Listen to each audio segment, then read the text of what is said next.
What's going on, everybody? John out here with you. It's a Monday night, December 11, 2023. How's everybody doing out there today? I'm expected to be joined by Cooper Hopkins. Should be a good matchup between the Calgary Flames and the Colorado Avalanche. So we're going to get both of the national anthems here for the Canadian side and the Star Spangled Banner on the American side. But let's get into the rosters here. So for the Calgary Flames, 11, 13, and 3. They are fifth in the Pacific, head coached by Ryan Huska. That sounds like this. Elias Lindholm, Zary, and Yegor Sharangovich with MacKenzie, Weegar, and Rasmus Andersson. Nazem, Kadri, Andrew Mangiapane, Martin Pospisil, Noah Hanifin, and Christopher Tanev. Michael Backlund, Jonathan Huberdeau, and Blake Coleman. Adam Ruzicka, AJ Greer, and Dylan Dubé with Elias Sobolov and Dennis Gilbert. So the lineup's going to sound a little bit different. Dan Bednar is going to be in net for the Flames today. And for the Colorado Avalanche, it sounds like this. Nathan MacKinnon, Nichushkin, Mikko Rantanen with Devon, Toews, and Cale, Makar. Ryan Johansson, Jonathan Duran, Tomas Tatar, Bowen Byram, and Josh Manson. Ross Colton, Miles Wood, Logan O'Connor. Freddie Olofsson, Andrew Cogliano, and Joel Kirivanta, although he might have an injury designation, so that might move Curtis McDermott up. Jack Johnson and Sam Malinsky will be the back end defensive side, with Alexander Georgiev in goal for the Avalanche. So these are two teams right now that are going in opposite directions of what they would like. Let me go ahead and get into that portion of it as we're going through the national anthems. So for the Colorado Avalanche, they're just 1-3-2 in the last 6 games. Their only win was against the Anaheim Ducks 3-2. They've lost an OT or a shootout to also Arizona and Anaheim, and then losses in regulation against LA. 4-1, 4-2 against Winnipeg, and 5-2 against Philadelphia. They've been outscored 14-23 in that span. It's the second type of skid this year, but is it a blip or is it a trend? That's what we're going to have to find out tonight. And on the other side for the Calgary Flames, since the comeback victory over the Carolina Hurricanes, they're 1-3 since we last covered them on Dallas and OT when they were able to get that win. Losses to Vancouver, Minnesota, and New Jersey, but a comeback win against Carolina down 2-0. The upcoming schedule for the Calgary Flames is brutal. When Cooper Hopkins gets in here, we'll talk more about that. But they're still just 3 points out of a wild card spot. Sounds like a lot of familiar narratives that we talked about over the last couple seasons. But there are some problems that have arisen in the Pacific Division. Seattle has lost 8 in a row, but Edmonton, the blood rival of the Calgary Flames, has won 7 in a row. So we will see what gives tonight. It'll be Dan Vladar and Alexander Georgiev in net. Dan Vladar 4-3-1, 345 goals against with an 877 save percentage. Georgiev 14-7-1 with a 286, 900 save percentage and 1 shutout. So once we get into it, we will drop the puck and I'll get back into the play-by-play.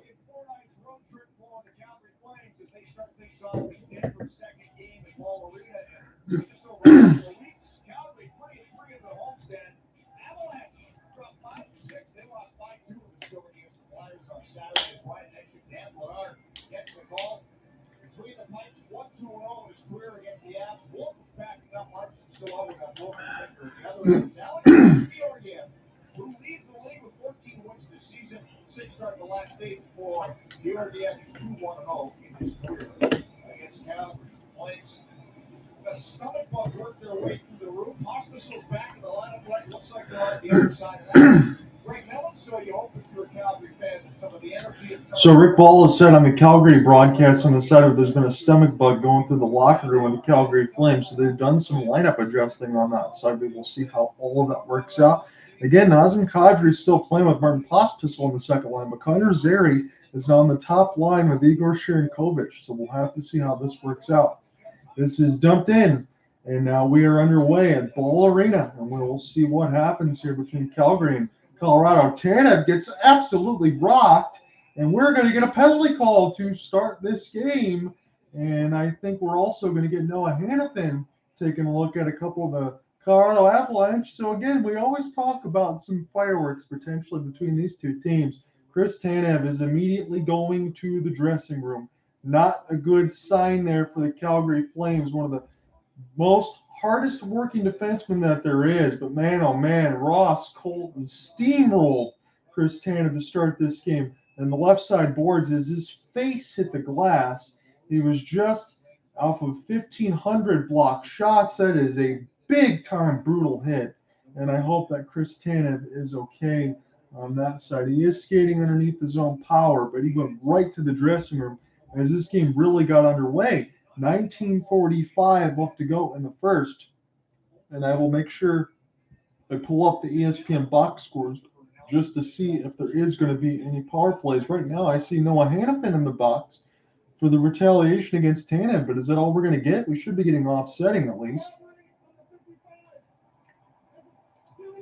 So Noah Hanifin and Ross Colton looks like it's going to be offsetting here, minors to both on the Chris Tanev hit. And Rasmus Andersson's got to be played in case of referee, and so is Ryan Huska. I mean, my goodness, they look mild-mannered right now, but we'll see how this continues as this game goes along.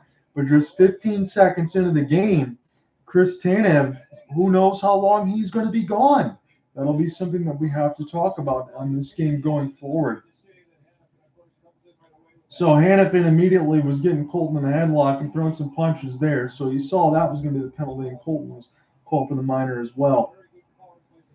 So the Avalanche, we'll see what they will do. Again, we know that Chris Tanev, now just 15 seconds into the game, is gone, and we'll see if he does return. As this is picked up off the backhand, and the Avalanche will settle it back down. As this is picked up now, Duran will move this across, get the pass here for Cale Makar. Makar, right in the middle for Nathan MacKinnon. Here's a fluttering pass to the moose, Mikko Rantanen. And they'll just backhand this one in the left side red line. Now the Avalanche working behind the cage of Dan Vladar. Set it up here for Makar. Makar stretch pass for MacKinnon near the left side dot. MacKinnon surveys and shoots. This goes off of Andersson. Maybe a piece of Vladar as well. And Rasmus will get this one down the ice. So right now they had Colton in the box, but the only thing they must have taken him out and just given Noah Hanifin in there. So it's just a penalty against the Flames. It's not really a start that I would have expected, as it's Nichushkin here for Nathan MacKinnon in full flight down the right wing, gets through 3 Flames, and now this is not kept into the blue line. We're in the midst of some changes with the cerulean and maroon, and they will start again. This will be an opportunity here for Cale. Send it across for Vellum in the left side wing, and his forehand. Put this in behind the net, and now the Moose, and off the backhand now for MacKinnon. Now Makar will send this across. It'll be a shot that gets deflected near the right side glass and retrieved by Rantanen. As they'll continue to move this around. Nathan MacKinnon, Mikko Rantanen with a shot, and this is blocked in between a bunch of traffic and sent back down. At least I thought it was, but it bounced off a couple of Avalanche. It stays in the zone, and now the Flames will chop this and across the blue. And be able to gain the entry here is Devon Toews. He'll slow up. He'll make the sauce pass near the right side dot. Flames try to jab at this thing with Rasmus Andersson. Good work by Rasmus. Those will just flutter it all the way down the ice. And Colorado's power play could essentially be killed by the time Georgiev will touch this and they get in the zone. Colorado near the right side in their own boards will half spin. Now gain a full entry now. Great move here for the Avalanches. It's spun by Cogliano. Picked up now by Devon Toews in the high slot. The shot from Colton is blocked. Devon Toews near the left side dot. It's Ross Colton with a one-timer. This one gets saved. Tomas Tatar can't get there, but this is kept in by Bowen Byram. Colorado and Jared Bednar squad by in the midst of full-sail line changes here as MacKenzie Weegar gets it down for Rasmus Andersson. Andersson will watch this one get hit off the kick plate and now picked up off the blue line side, intercepted by the Flames. Pospistle's out there as well. There's a one-timer from the blue line. Pospisil was providing a screen out in front. Behind the cage, it's Nazem Kadri. Turnaround shot goes off the side of the net. As Colorado tries to get this one out. This will be chipped. Picked up now Olofsson. Here's a stretch pass off the rush. And a good save for Dan Vladar. His first of the game there. So good start to this game right now. And it looks like the Calgary Flames have killed the first penalty. I thought it was going to be offsetting 4-on-4. And now they're showing Ross Colton on the hit against Hughes. And again, Colton has been given some of those big ones there. On that side for Tanev, you can argue, is it clean, is it dirty on that side? He didn't really brace on the side of the head, but a couple hits there for Ross Colton, playing with a mean streak. 413 hits in 217 games. He's not the biggest guy either. As this is picked up by Rasmus Andersson. We'll see what the Flames do down one defenseman. Trying to reach for it was Connor Zary, but it's iced. And Calgary can't make any changes here. So I appreciate you joining me right now in between this YouTube side and the Twitter Spaces at John Ryan on. If you always want clear audio, you can go on the Twitter Spaces side. I'll be here today, and I'll be here tomorrow. Most likely tomorrow will be the Maple Leafs and the Rangers. Alec Nava did cover the Maple Leafs and the Islanders. I will cover them up back-to-back tomorrow against the Rangers. This is won by MacKinnon, but sent all the way back down. It'll look as a clear and a workout for the Flames. Now Devon Toews. He's got this in behind the cage, Gurdjieff, and he will really survey and take his time. There's a nice entry here for Nathan MacKinnon. Nice stutter step for the right side dot. He's recollected. Mikko Rantanen gets thefted away. And now the Flames with Connor Zary will flip this one down the ice. Elias Lindholm will try to pin against the glass. And Yegor Sharangovich out there as well. So Zary and Sharangovich are on the first line now. What a bit of a promotion there. Elias Lindholm tries to bank it around the glass. We'll see if it'll work out. MacKenzie Weegar, this one goes wide. As this is played in off the backhand now. Avalanche try to get it out of their own end. It gets blocked by Gilbert, but Bowen Byram picks it up and across the red. They'll make a backhanded pass, and through a couple of skates was Mikko Rantanen. He might turn and find this thing. They can't dispossess him of the puck right now. Rantanen for Nathan MacKinnon. Good work there for Dennis Gilbert, just trying to get in his way. But MacKinnon will send this one back, partially fanned on.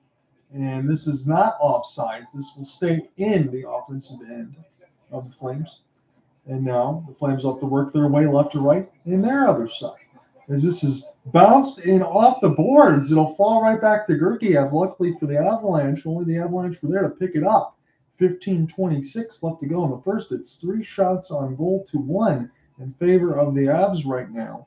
But again, if you're just joining me on that side, 15 seconds into the contest, Chris Tanev left from a Ross Colton hit right into the left side boards. His face hit the glass and did not return yet, even though this game has just started, but we'll keep you updated on that side. 15:26 left to go in the first. It's Backlund against Ross Colton. And the Calgary captaincy will win near the right side boards, but it gets thefted by Colton. Colton now try to get this one to Miles Wood as it bounced off the backside of Rasmus Andersson. Will flip it in. Gurdjieff will take a look. He's going to stand up near the left side post. Good keep in by the Flames. And a good quick shot right in the glove from Coleman and Gurdjieff. Gurdjieff will hold on and make the save. 15:07 left to go in the first frame. Shots on goal are now 3-2. So regardless of what happens here in the first intermission, I will give you a little bit of an update of what's been going on across the NHL. If it's just me, Cooper Hopkins can't join on that side. But nonetheless, I got some topics planned. I got some things for us to discuss. If he does jump in, that'll be great. I'll have him pick in between the second or third or whatever he wants to take. I'm glad to bring this game to you nonetheless. I wouldn't miss it. Nazem Kadri gets kicked out of the draw, so Pospis will have to slide in here. Trying to bounce this off a couple skates, and this will go right back to the backboards where Colorado will play this now and across the red line. Good interception by Calgary to the neutral zone as it's Nazem Kadri. Kadri now off the backhand trying to gain the entry. He'll just shovel it near the right side boards. He's just trying to get around Manson now. He does. He finds the angle. Puck over to the net for Zary on that side, and Pospis. We'll see if anything gets called there. 14:46 left to go in the first. Great work there for Nazem Kadri. He almost forced a chance in between 3 Avalanche off the stick left. He got a piece of Manson there, and Pospisil drove the net, but Gurdjieff was there. He just found his spot right in the middle of the crease, and he closed the 5-hole down. So Pospisil was a healthy scratch in 2 of the last 3 games. It certainly seems to have some motivation here. Nazem Kadri wins it clean. This is near the right side boards. Mangiapane, take a look. He can't get there. I'm trying to just dispossess the Avalanche of the puck right now, or the Flames, as this will be picked up. Pospisil can't find it. Now the Avalanche can quickly try to push the other way. It's 4-on-3. Cogliano slows up, shoots, and this one goes by the left pad of Bednar. Kadri can't get it out. Here's another chance. It goes with the stick of Bednar, as it's Devon Toews. And the high slot picked up now for Myers near the right side dot, looking for a cross pass. Colorado had something cooking there, but Cogliano all the way back on the defensive side, he'll go ahead and take his change as this is flipped in by Toews. Sharangovich now has this in behind the cage. Noah Hanifin, number 55, will spin this one left to right. Sharangovich, full flight. He's being held near the left side boards, trying to find the entry, but Colorado closed them off. Nathan MacKinnon, number 29, from Mikko Rantanen. Here's a pass right in the slot, and a great block for Connor Zary. just to get a piece of it there. Dan Bednar would have been in trouble. But that's all for naught there for Colorado. We'll take a break. 13:48 the first, we're scoreless.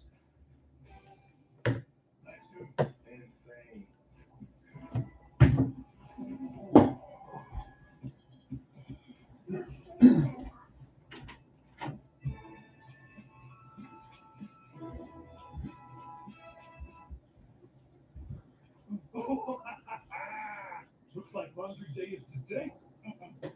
No. Hey, no. OxyClean Max Force Spray. Spray now and wash up to 7 days later. You're still cool?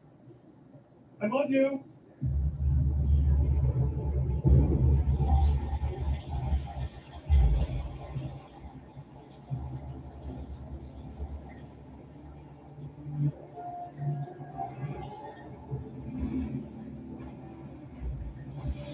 I love it when people say that simple is impossible. I see that as a challenge.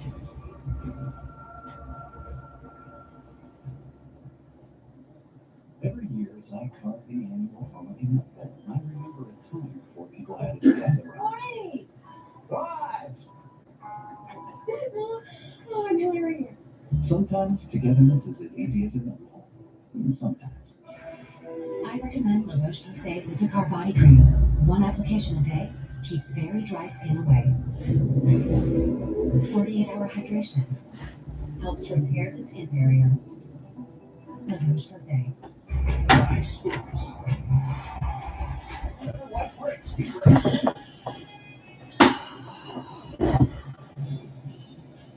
Details off the rush. They got a lot of speed, the Avalanche. You got to pick them up early. Guys, get him in the neutral zone. Pick him up before he can get wired up and going in, flying into the offensive zone. Ryan. Well, guys, who doesn't love seeing their kid play hockey? Well, the Colemans are no different, and they are here tonight from Texas, now in Denver, and they are making it their mission, Rusty and Sandy Coleman, are to see Blake play in every NHL ring. They got about 20 to go, but they've got the right means to get here, and they're here to see Blake. 13:45 left to go in the scoreless first between the Avalanche and the Flames. We'll get set to get back into play-by-play in a second. So we're going to know Hanifin's family. They're trying to see him in every rink. I like that. So face-off win by the Avalanche in the offensive end. It's Devon Toews here for Cale Makar. Near the backhand, this will be blocked out in front by the Flames, but it's not cleared. It's Mikko Rantanen trying to leave this alive for Devon Toews. And I saw here's a big shot off the wrister. And this will be deflected by Nichushkin, but picked up by the Flames now as Noah Hanifin will make a stretch pass. I think the Flames were offside with Elias, but they'll check back up now. 13:15 left to go in this first. It's 6 shots to 3 in favor of the Avalanche, but we are scoreless. Devon Toews will make his long outstretched pass, try to find Val there, but this one will kick right back to him.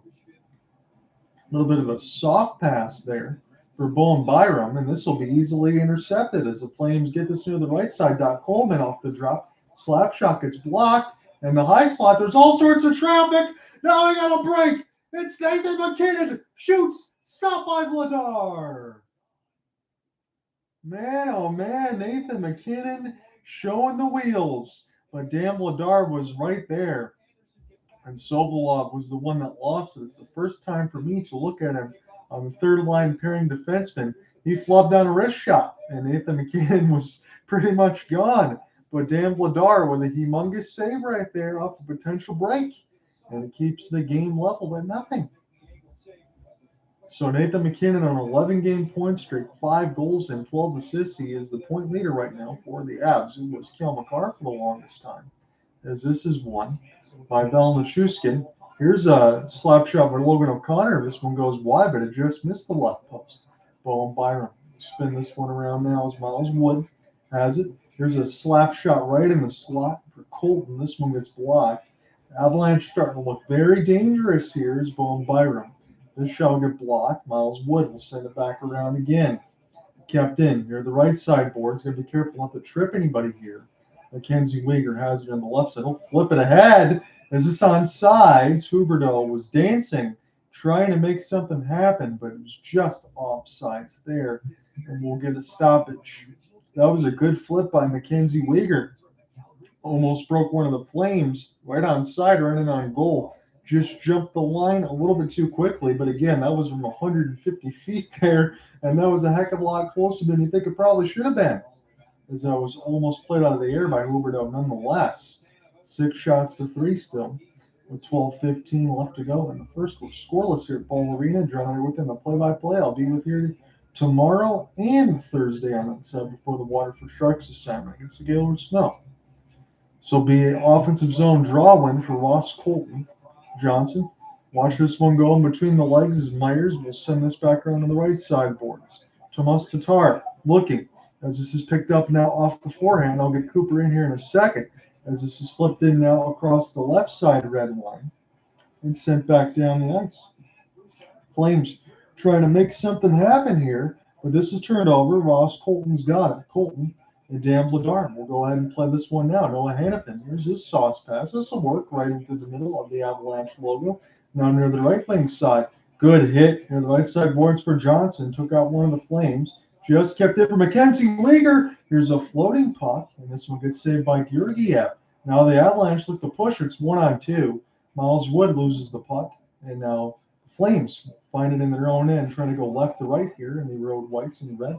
As this is intercepted, Nathan MacKinnon wrong. Got to give it to a cross pass, one-timer, and this one goes near the left side, Don, as this is picked up now for the Flames. Trying to get this one out. Number 29's got it. They'll send it back to Cale Makar. Cale, full starter step. I'll leave it back here for Devon Toews. Toews trying to get around a couple stick lifts. He'll fire it in. Dan Bednar going to take no chances. He'll glove it. What's going on, my friend? Well, John, it's been an interesting evening here in Los Angeles. I'll save it the long story, but thank you for handling duty solo to get this game started between the Avs and the Flames. And it's been an interesting game so far. I have caught up. I've been able to see some of what's been going on. And these teams can get a little chippy when they meet, and there's been some physicality to start early, hasn't there been? Yes, there has. Chris Tanev, he left the locker room with 15 seconds to go in this game from a hit from Ross Colton. We're still waiting to see if he's going to return. So hopefully we can get an update on that as this is picked up now for Devon Toews near the right side boards. Cale will go ahead and spin, leave it back for Devon Toews. And he was going full speed in his own end as Colorado's still looking to get started here. Nichushkin making the entry. A couple stick lifts here for Calgary. So we'll try to brush this one back away from the defensive side and push left to right. Elias Lindholm now into the center zone. He's in full flight. Shot up the rebound, and this is catch baseball style by Georgiev. Yeah, John, so, on the fan side of things for me, maybe you can catch me up a little bit. It looks like this has been a game that has been a little choppy, and not a lot of flow in the offense. But Dan Bednar has made a few big saves. He, of course, in net tonight after Dustin Wolf, the youngster, suffered a loss just a couple of nights ago. But Bednar, from what I've seen in the limited time that I've been watching the broadcast, has looked good so far, and so has Georgiev on the other end for the Avalanche. Yes, he has. And Bednar's biggest save was Sovolov, the new defenseman that I'm not aware of on the third line side for Calgary. He looked on a wrist shot and kind of missed it there. MacKinnon had a breakaway, and Bednar stopped him. Backlund has this now off his backhand. He'll get this one in the high slot deep for a slap shot. This one goes wide there from Rasmus Andersson. Weegar pinching in, trying to get this puck as Backlund as well. And this will go to the neutral zone now. But good work by the Flames. Weegar has to spin. He'll kiss it off the glass. Good chip pass by Backlund. It's Coleman. We'll try to flutter this one toward the left side boards, but now will be an opportunity here for Myers. Myers in full flight off the drop, trying to give this one to Cogliano. Still got the Jets. Cogliano. Send it back to D. Here's a big-time ripper of a bomb. And this one goes near the left side red line now. Picked up off the backhand and sent down. It's Mikael Backlund. Here's a good cross pass. Pospisil trying to find it as well, but this will go to Johnson. And the defensive end of the Avalanche, 9:25 left to go in this scoreless first. As this is recollected for the Flames. Right into the backhand side, pick it up in the neutral zone. Rasmus Andersson throws it in across the red line. Georgiev will chip it, but he chips it right to the Flames and behind the cage. Picked up off the forehand. Mangiapane sends it back to D. Another shot gets deflected. This one goes wide. See if the Flames can hold this in here, the left side red line. Nazem Kadri spin and turn. He can't locate it. Mangiapane providing some efforts in the forecheck.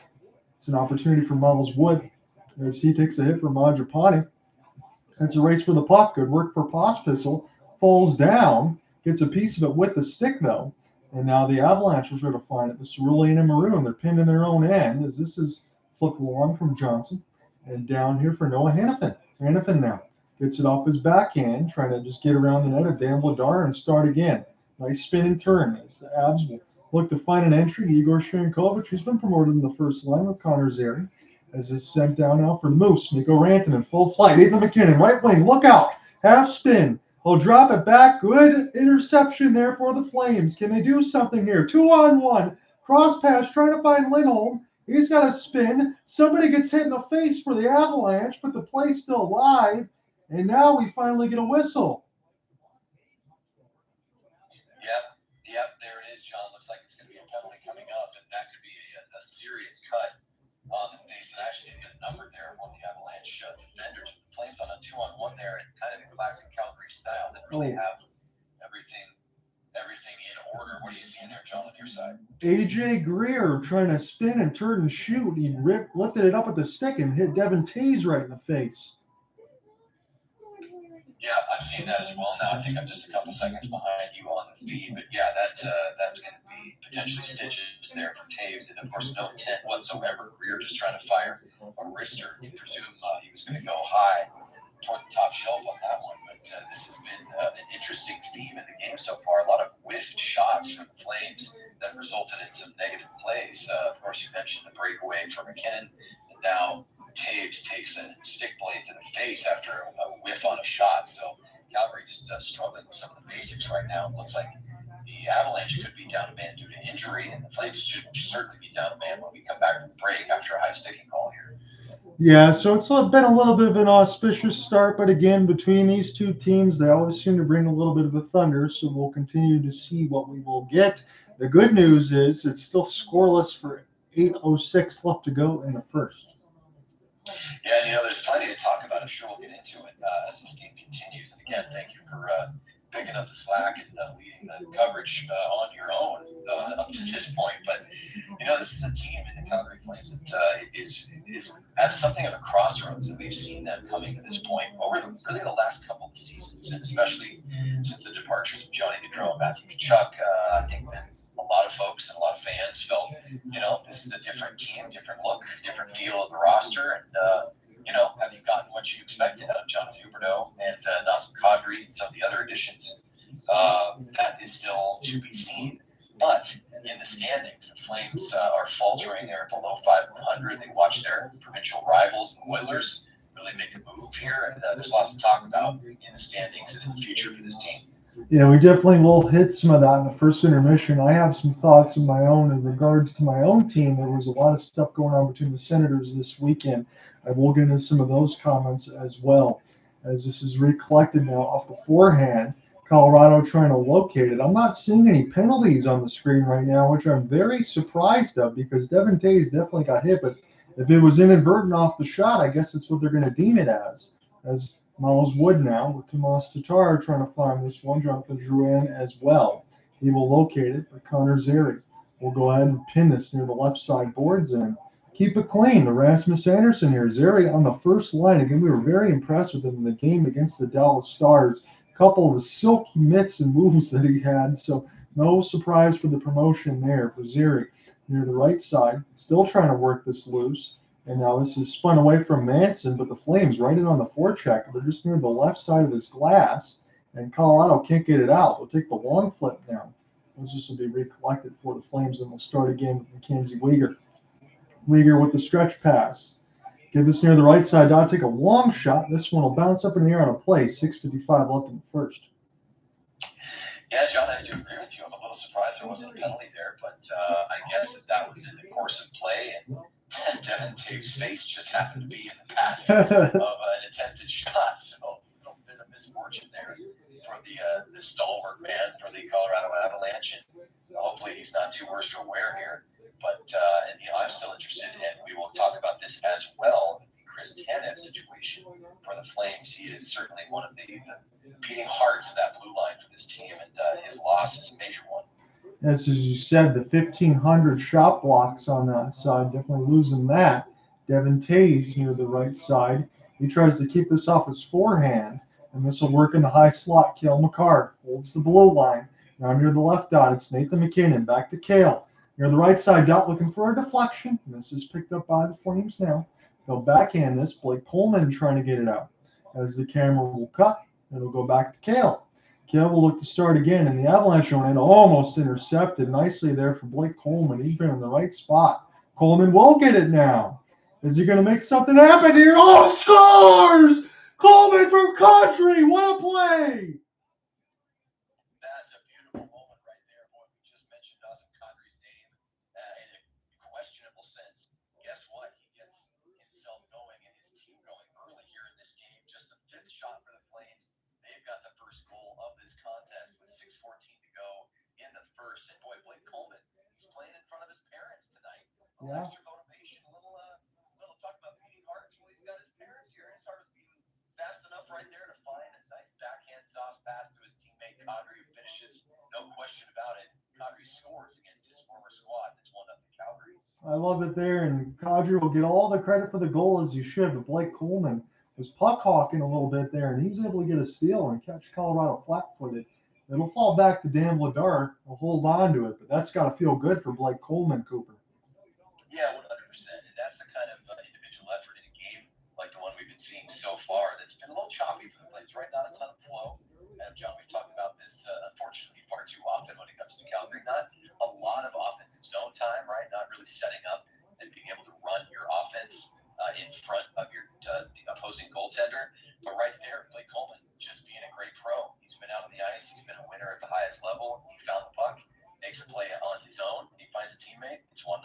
His 10th assist. I mean, Blake Coleman's had a pretty good year so far. This bounces dangerously in front of Dan Vladar. Noah Hanifin had to find it, and now the Flames right back. They're able to get that steal. At least they kept it clean there. Rasmus Andersson near the right side. I'll go for a wrister. This goes up the right glove of Georgiev.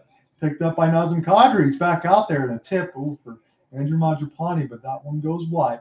It's Colorado recollected in their own end. Bowen Byram trying to turn on the Jets and get to this puck as it's sent all the way back down. Dan Vladar will stop it near the trapezoid. And now the Flames try to take this left to right here. They just scored with Nazem Kadri, again, the former Colorado Av that won the Stanley Cup. Here's a chance now off a sauce pass and recollected here for the Flames as they try to work this in behind the cage. It's Mangiapane, Adam Ruzicka, but the pass a little bit too long for him. And now Colorado, outstretched pass, and it's a good one. 2-on-1. Couple diving Flames, and the shot goes wide for Nichushkin. How? As this goes near the right side boards. And this is recollected by the Flames, and Dan Vladar will glove it down. That was a crazy sequence. Yeah, that was a crazy sequence right there. And looks like one of the Flames is doubled over in some pain. I'm seeing that is Saul Solovyov, and he is heading slowly to the bench. So we hit the media timeout. And boy, folks getting nicked up on both sides, both rosters.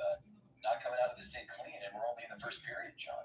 Yeah, it's been a little bit crazy as far as everything that's happened right now, but we'll take it as the Flames have a 1-goal lead.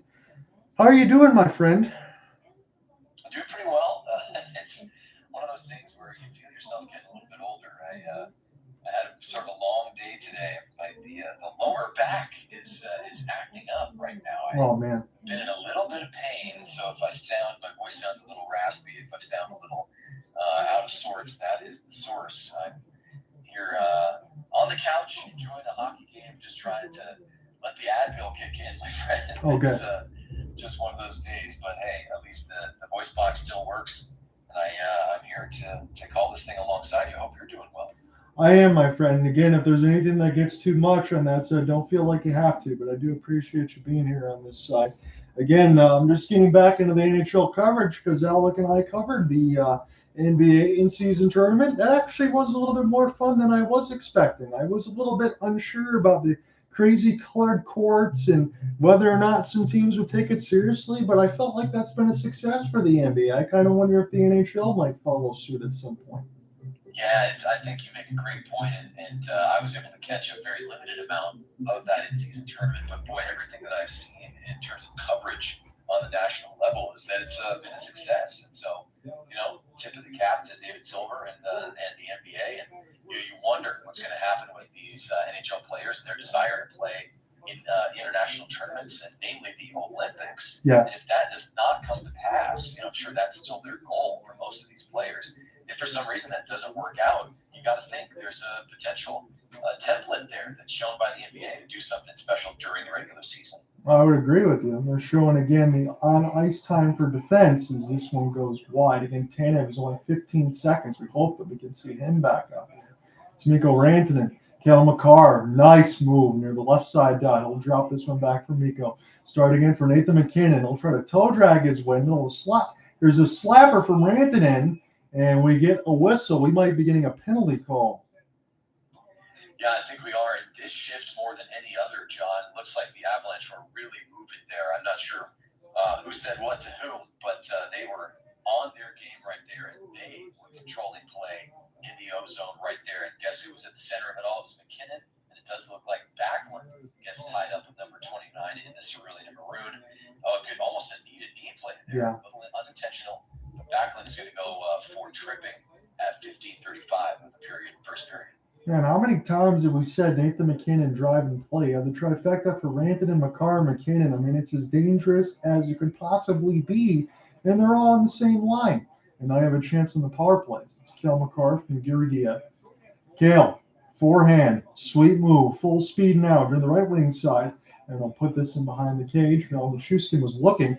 They'll find an interception, try to play a back pass for number 29, send it across for Rantanen now. Rantanen waiting near the right side dot. Leave it here for Cale. Cale in the high slot looking for a wrist or deflection. Nichushkin is the one that's usually right in front of the office there trying to provide a screen. And Calgary will send it down. Gergiev will stick it, and this will be recollected here. This time it's Jonathan Drouin. As Drouin will make the drop pass and leave it here for Nathan MacKinnon. Again, the Jets are always on for those players. Nathan MacKinnon. Here's a stretch pass near the right side dot. Colorado still patient. They're waiting for some lanes. Mikko Rantanen will send it back here for Toews. And now Nathan MacKinnon back to Toews. Here's the bomb, but he flopped on it. Now Calgary could kill some time here. Might be able to get something off a rush. It's Mangiapane right in the middle of the slot. He'll shoot. This one will get blocked, but at least it'll kill some time for the power play and the kill at least for Calgary. As it's Nichushkin near the left side wing. Good closeout hit for Ruzicka. As this is recollected for Mikko Rantanen. Sent around the end boards now. Nichushkin will wrap it around. Mikko Rantanen, Nichushkin, and Johansson. They'll go ahead and play catch. As this is behind the cage. No Hanifin trying to flip it out. He can't get it though. This is near the blue line. Devon Toews holds it in. Here's a wrist shot. This one gets blocked by the Flames. Again, Chris Tanev's not out there, but everybody else can still block it. They're going to need to. Good stick lift, but they can't get it out again. It's near the left side. Dot MacKinnon slows up. Oh, it's right in front of one. A stop by Bednar. This is picked up by MacKinnon. MacKinnon near the right dot. Here's a pass. Shot gets blocked in the air. Turnaround shot for Mikko Rantanen. What is going on right now? As this is almost cleared down the ice, and now it is. As Colorado survives it, but Dan Bednar makes a huge save. 2:15 left to go in the first as they use the wall. Colorado, here they come again. Tomas Tatar near the left side boards. So put it in behind the cage near the left side red line. Intercepted Nazem Kadri. Colorado one more time keeps it in. They are looking really close to scoring here. Calgary's got to be careful. This is in behind the cage now. As this is picked up, Nazem Kadri take a stick swipe at it. Colorado, what a pass behind the net! And it was only a matter of time. Tomas Tatar gets his first. John, you said it right there. Just an incredible sequence. The Colorado Avalanche, it wasn't if they're going to score, it's when. And Dan Bednar did everything that he could possibly do to keep this a 1-0 lead for his team. But the Avalanche simply would not be denied. What a pass right there. The stick handling, that's why you're in the big leagues. That is some beautiful work behind the net right there. The vision and the finish with the silky mitts, that is how the Avalanche have done it for years, John. And we just saw it right there. It's tied at 1. Wow, that was a showcased shift and a showcase type of goal. And this game is tied at 1. You always talk about, like Cooper and I want to go ahead and walk into these games and bring these to you. That's the skill that we're able to see on the ice. Pospisil now trying to put this the other way. All of a sudden, Colorado is just all over this puck right now. And Calgary needs to make sure they keep this tie. They lose it right in front of the high slot. Here's a chance, and Bednar holds on. Yeah, John, what else can we say? It is all Colorado right now, and the Flames get their goal off of a harder moment. A Blake Coleman extra effort play, and he finds Kadri. But boy, right there, the Avalanche show you their team game, and they are buzzing right now. Tatar, that was his first of the season. Former Red Wing right there puts one in the back of the net. Yeah, it's hard to believe just number one for him because for New Jersey, he was the leader for plus minus last year. He was a pivotal part of that team, and now he's a member of the Colorado Avalanche as he gets his first. As this is picked up off the back end for Zary. And see what the Flames can do. Yegor Sharangovich. There's a nice play in front of the net, but this is close 5-hole by Georgiev. And now Nichushkin gets this in between his legs, and he'll pick it right back up. Oh, spin around across the red line. They can't dispossess him of the puck right now. Mikko Rantanen might find it. And now trying to get a direct pass right down the middle. But this is picked off. Nathan MacKinnon almost went through two Flames right there, as it's an opportunity for Calgary off the long outstretch. And across the red line now, they'll try to fire it in, but it's intercepted by Rantanen. Rantanen now. Cogliano under the left side boards. This has been a great end of the period for the Avalanche. They've just tied it. Now they laid on the shot board 16-8. Nazem Kadri off the flip and across the blue and dispossessed. As the Flames, as Freddie Olofsson tries to dump this in. Played by Gilbert. Now Weegar. A little bit of a mix of the lines. Good pressure there for the Avalanche, but the Flames were right there. As it's Nazem Kadri. 22 seconds left to go in the first. Here's a good-looking pass, but Dylan Dubé can't find it. He gets dumped down. Man, the physicality in this game has been insane. As this is in across the red line now. Picked up by Georgiev. We'll slow it down, and the Avalanche might be content to just take the rest of this first period tied. It's 1-1 after one. There it is, John. Found that unmute button. And boy, I had to take a second. I was just considering how many times we've been over this narrative, my friend, where the Calgary Flames have a decent period. Now, listen, it wasn't a barn burner period for them by any stretch. They were able to find that goal and grab a lead, but they grabbed that lead relatively late, right after the halfway point of the period, but unable to hang on to the pace of play. They just watched their opponent find that extra gear, and the Flames never seem to be on time, matching the intensity and the pace of their opponent. The Avs looked so good in the last 4 or 5 minutes of that first period, and they have the goal that is the result of that extra gear. And John, this is tough, and it's going to be something that we talk about through the rest of the evening. Do fans of the Flames, does the ownership and management of the Flames even want their team? Obviously, you want to be competitive. You want a good product on the ice. Of course, you love to win every single game. Heck, the Bruins almost did it last year. You love to win every game in the regular season and go on a huge run in the Stanley Cup playoffs.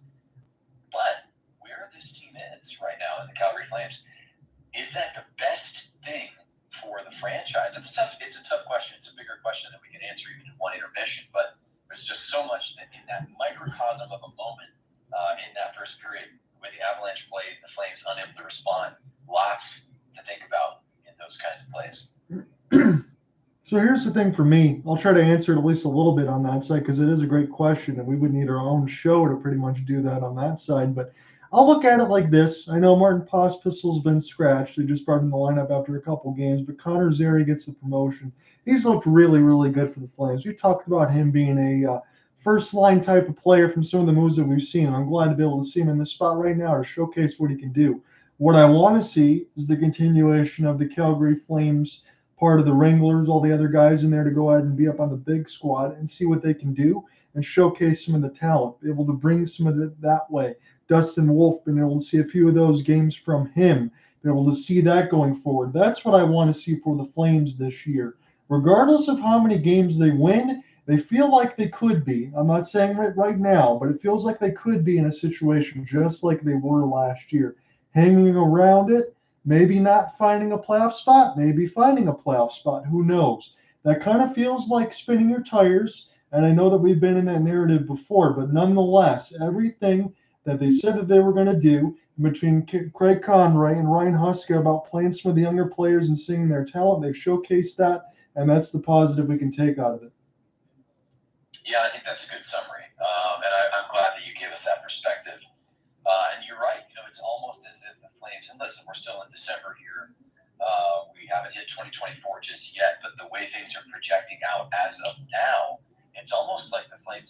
dancing around that kind of a performance, almost like they're taking the template from last year's Vancouver Canucks team that wasn't really fully finding their game. And they had a couple of nice stretches. They faltered in some stretches, and they made a push late in the season to at least be in consideration. They were in the discussion for a playoff spot, but ultimately fell a couple of slots short. It seems like that's what you're describing and what the Flames could be looking at this year.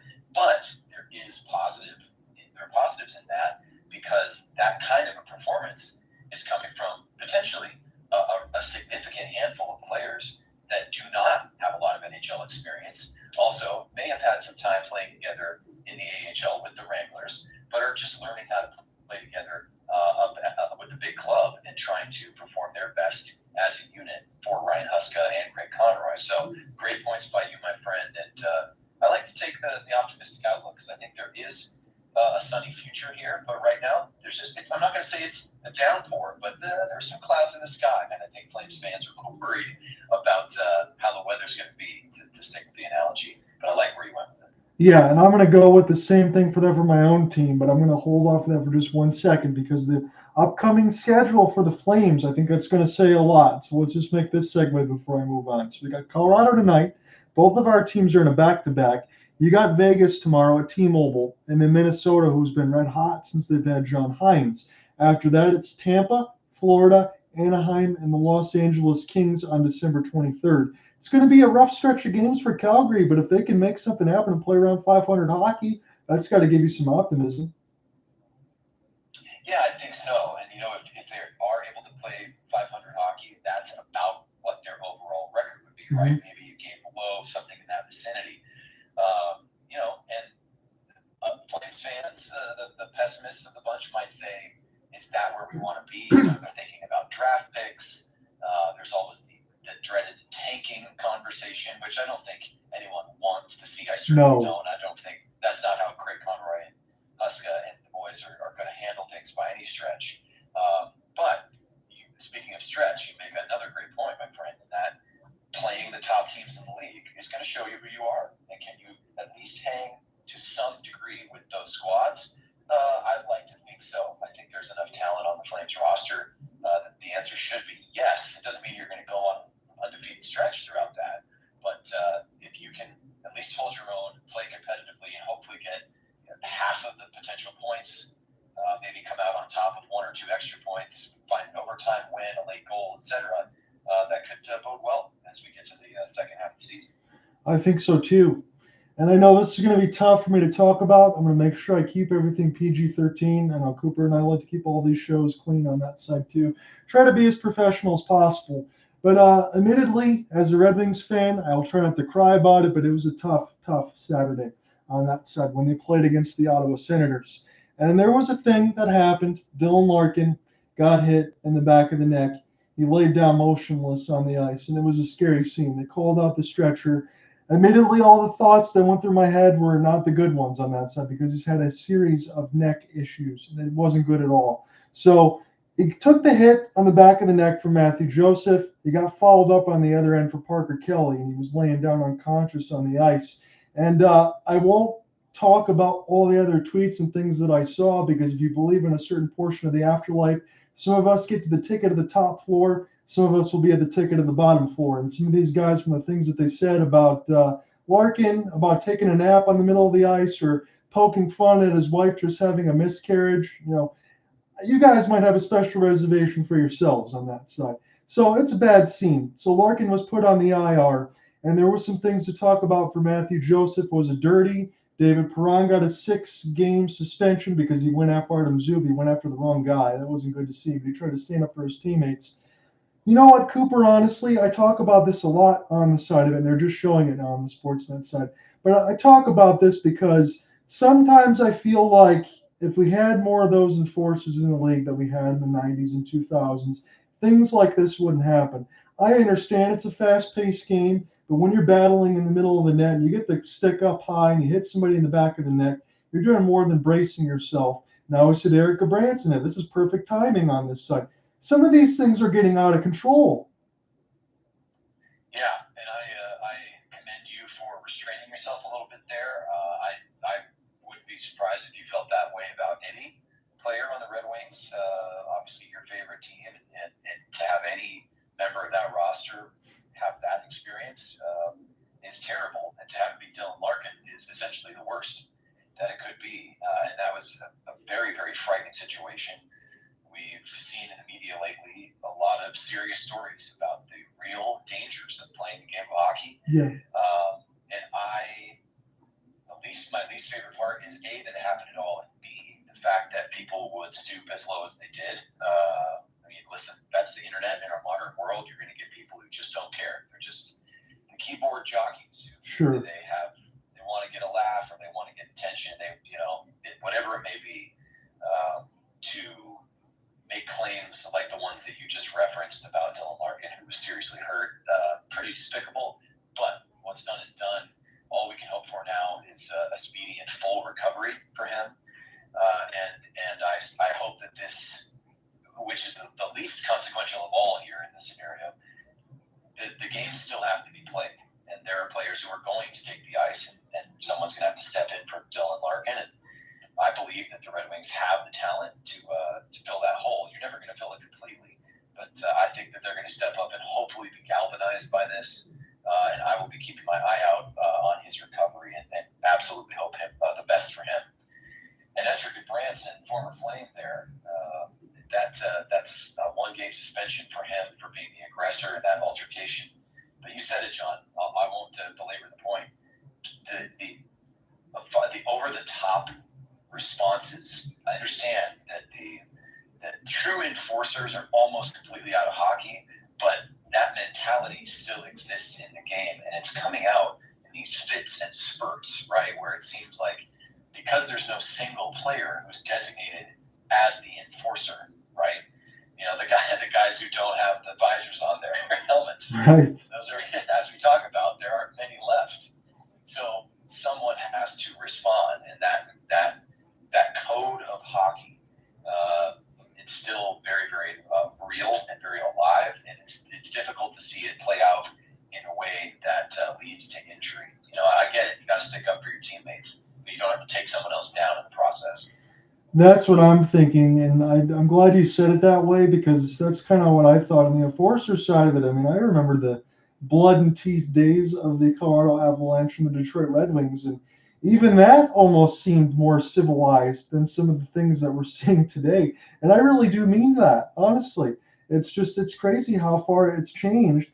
And even I know it's been a couple weeks since we've done a game and all that. We weren't able to address the comments from John Tortorella, but when Jack Hughes, when he got hit pretty good, I think it was Luke Hughes on the other side from the Philadelphia games, he said, look, I'm glad that Luke's okay, but even Tortorella said, I think some of these players now don't know how to brace themselves for impact, and they don't know how to brace themselves when they're making a play in the neutral zone and they take a hit, and they end up getting a heck of a lot more hurt than they normally would be. Do you agree with them on some of those?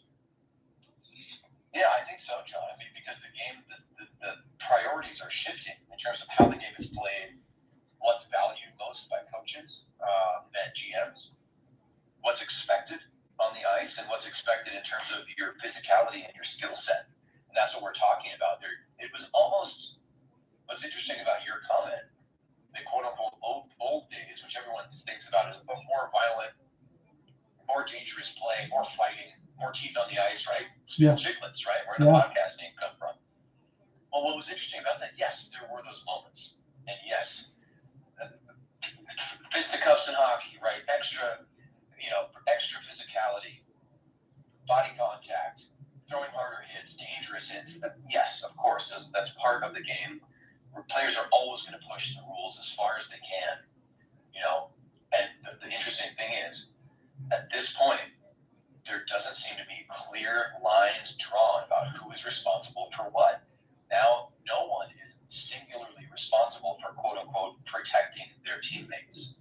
Now it's just up to someone who happens to be on the ice. If something happens, a hard hit, maybe a boarding call, maybe somebody goes into the glass hard, an elbow is thrown, is it a knee? Who is jumping up to protect, quote-unquote, protect the teammate? It just seems like since no one has that role, someone takes it, and they take it too far. Yeah. It's not every time, you know, it's not every time. We do do see players come together. There may be some pushing and shoving, maybe a bit of a face wash, and obviously players drop the gloves. But these incidents with Larkin, the good Branson situation, recency bias, we're talking about this. Those are the things that I want to see less and less of in hockey. Not trying to say less physicality, not trying to say let's get rid of fighting. I love the game the way it is, but players taking it too far because they all of a sudden feel ownership of that moment. It's almost like the emotion takes over, the passion pushes too far, and we see some scary things as a result. Yeah, and I kind of wonder too, as I close this out on the side of it, Department of Player Safety, where is it on some of the times? You kind of wonder. Some people get more suspensions than you think they should. Some don't get enough. I kind of wonder how that's going to be handled. Because again, I understand how fast the game is nowadays. There's a lot going on, but still, it's going to be up in the air, and we'll figure it out as we go along. Right now, the Red Wings are going to be quite shorthanded. I think half of their line today was a bunch of Grand Rapids Griffins. It's going to stay that way. They're going to have some important games down the stretch. So we don't have a huge scoreboard today. Alec Nava did cover this game. It was the Islanders and the Maple Leafs. Maple Leafs lose again in OT, but at least they forced it. The Islanders get a victory. They are now 13-7-7 on the season as they were able to get the finish there from Bo Horvat, his 10th from Matthew Barzal, and Noah Dobson, his 22nd assist. Morgan Riley tied it with 7 seconds left to go in the third from Tavares and Willie Nylander. Tavares also had his second goal from Timmins and McCabe. It was 3-2 New York after 2 before Riley tied it and Horvat won it. Elias Sorokin stopped 37 out of 40, and on the other end for Elias Samsonov, 25 out of 29 in the loss. Great breakdown, John. And what's really interesting here is we're starting to see some teams move. Things in the East and the West. There were squads that we were surprised by their performance in the first quarter of the season or so. And listen, I know this is a different topic and one that we don't necessarily have to spend a lot of time on, but boy, oh boy, don't look now. The Edmonton Oilers are starting to look like the juggernaut that everyone thought they were going to be, and they're on, I believe, a 7-game winning streak at this point. So again, I was going to ask you on that side. You're right, it's 7 in a row, and all of a sudden the slow start that Edmonton had, the injury to Connor McDavid and all that seems to have gone by the wayside, has it not? Yeah, it really has. It really has, and it's starting to shape up with a couple of interesting exceptions. Starting to shape up in the Western Conference, maybe a little more as a lot of us expected it to. I don't know if anybody expected the Vegas Golden Knights to be as good as they have been, but they are still the class of the Western Conference, if not the league. Mm-hmm. They're right up there with their Western Conference rival, the Kings and the Rangers, the Islanders as well, and as you just pointed out, making a great push now. Just so many interesting developments happening over the last couple of weeks. And, the Flames faltering, as we've been talking about. They are beaten by the Devils and, of course, give up that late goal tonight in the first period. We'll see how this game plays out. But, yeah, John, the Vancouver Canucks still looking solid. Another one of my teams here, the Seattle Kraken, just can't seem to get things firing on all cylinders. They were shut out tonight. And you mentioned it, those Minnesota Wild they're hot right now. Yes, they are. And I do have this in front of me because I was going to talk about that with you too on this side. So New Jersey, Tampa, Minnesota, Montreal, Ottawa. Again, it's 8 in a row, and it looks like 2 of them were OT, 6 in regulation. And then here's the other problem for Seattle. What's upcoming on their schedule? They're at home when they lost to New Jersey, Tampa, Minnesota. They're still at home for 3 more games, but the next 3 games at home are Pledge are Florida, Chicago, Los Angeles. Then they go on the road to play Dallas and Los Angeles. They've lost 8 in a row. They could honestly lose maybe 12. Yeah, John, it's a scary stretch here coming up for the Kraken. And after, we're doing a Colorado Avalanche game right now. The Kraken were the real deal last year. They were able to knock out the defending Stanley Cup champs in the Colorado Avalanche, and then of course bowed out in that second round, but really made some noise. And boy, that noise has almost completely quieted. And I think the Kraken fan base was not expecting the way things have gone here to this point in the new regular season. So the long-term discussion of this, and I'll keep it short, is the direction of the Seattle Kraken and their picks and their players. Again, I talked about Riker Evans at the beginning of the year. I didn't even expect him to even draw in the lineup yet because he's still the 19-year-old defenseman of the Coachella Valley Firebirds on that side, but he did. And I think that that's going to be good. But for everything else this season, when you talked about Carson Soucy and you talked about Daniel Sprong and some other pieces like that, again, Matty Beniers, who I hold near and dear, is having a rough sophomore season right now. But some of the other secondary goal scoring is gone. It is, and that that Calder Trophy is nice and shiny in Matty Beniers' trophy case. But yeah, he's being expected to contribute as the rest of his teammates are, and it's not come together.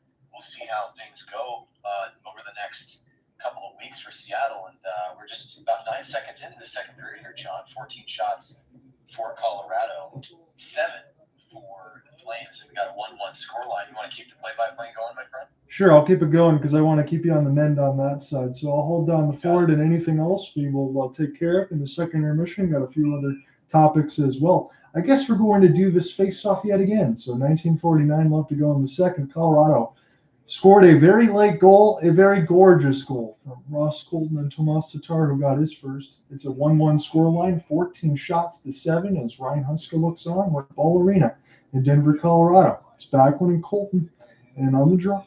And this will be one clean for Michael Backlund, and now Noah Hanifin can try to take this one right to left in the second period. He's got it in behind the cage of Dan Vladar.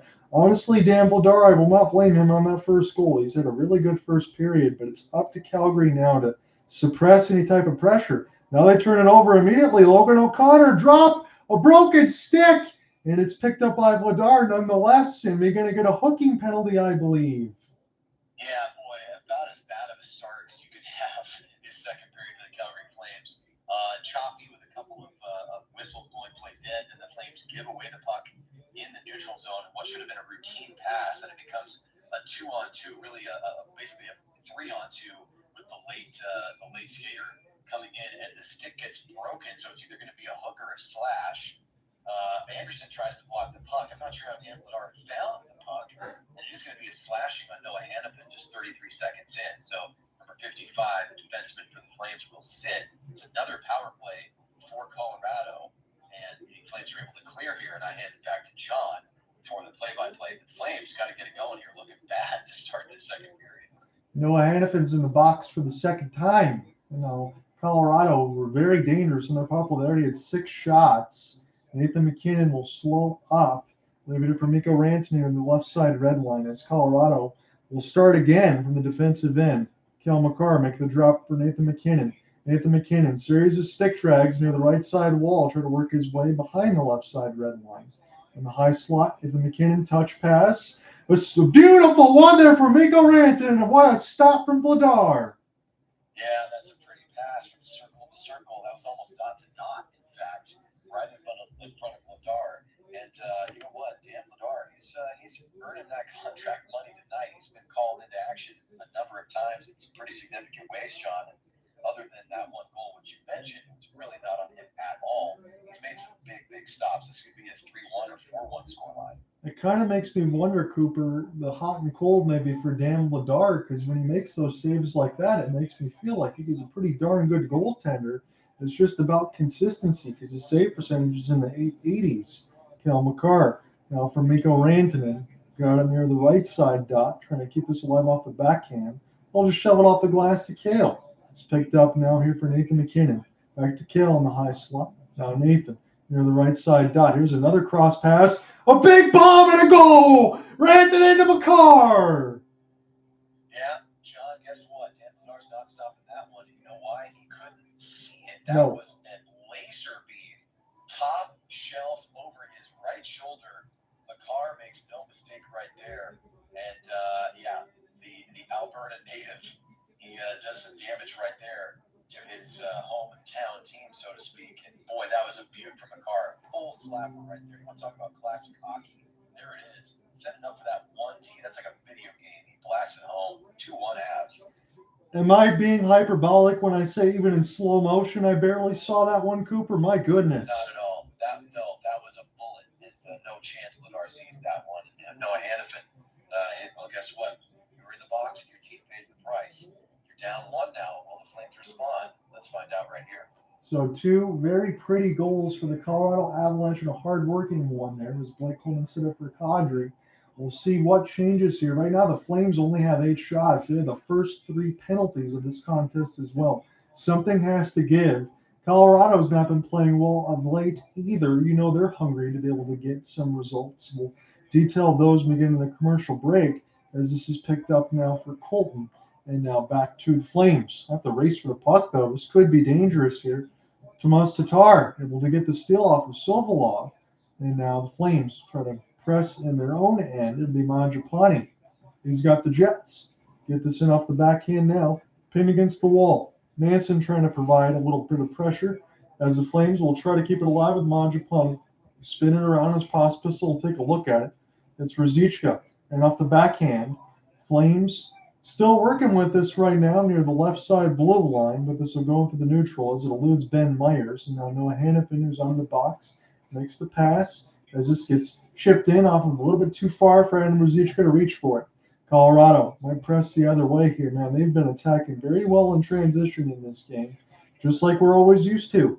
As this is recollected for the Flames. And across the red line now and gain it for Adam Ruzicka as it touches the stick of Alexander Georgiev. He hasn't had much to do of late. Dan Vladar has been very busy in this game, but it's only 2-1 Colorado, and it could have been worse. As Rasmus Andersson gets the pin, Nathan MacKinnon's back out there.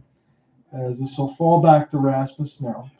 No Chris Tanev. He's been gone since the first 15 seconds of this game. Jonathan Huberdeau will race for it, and Georgiev will watch it fall to him.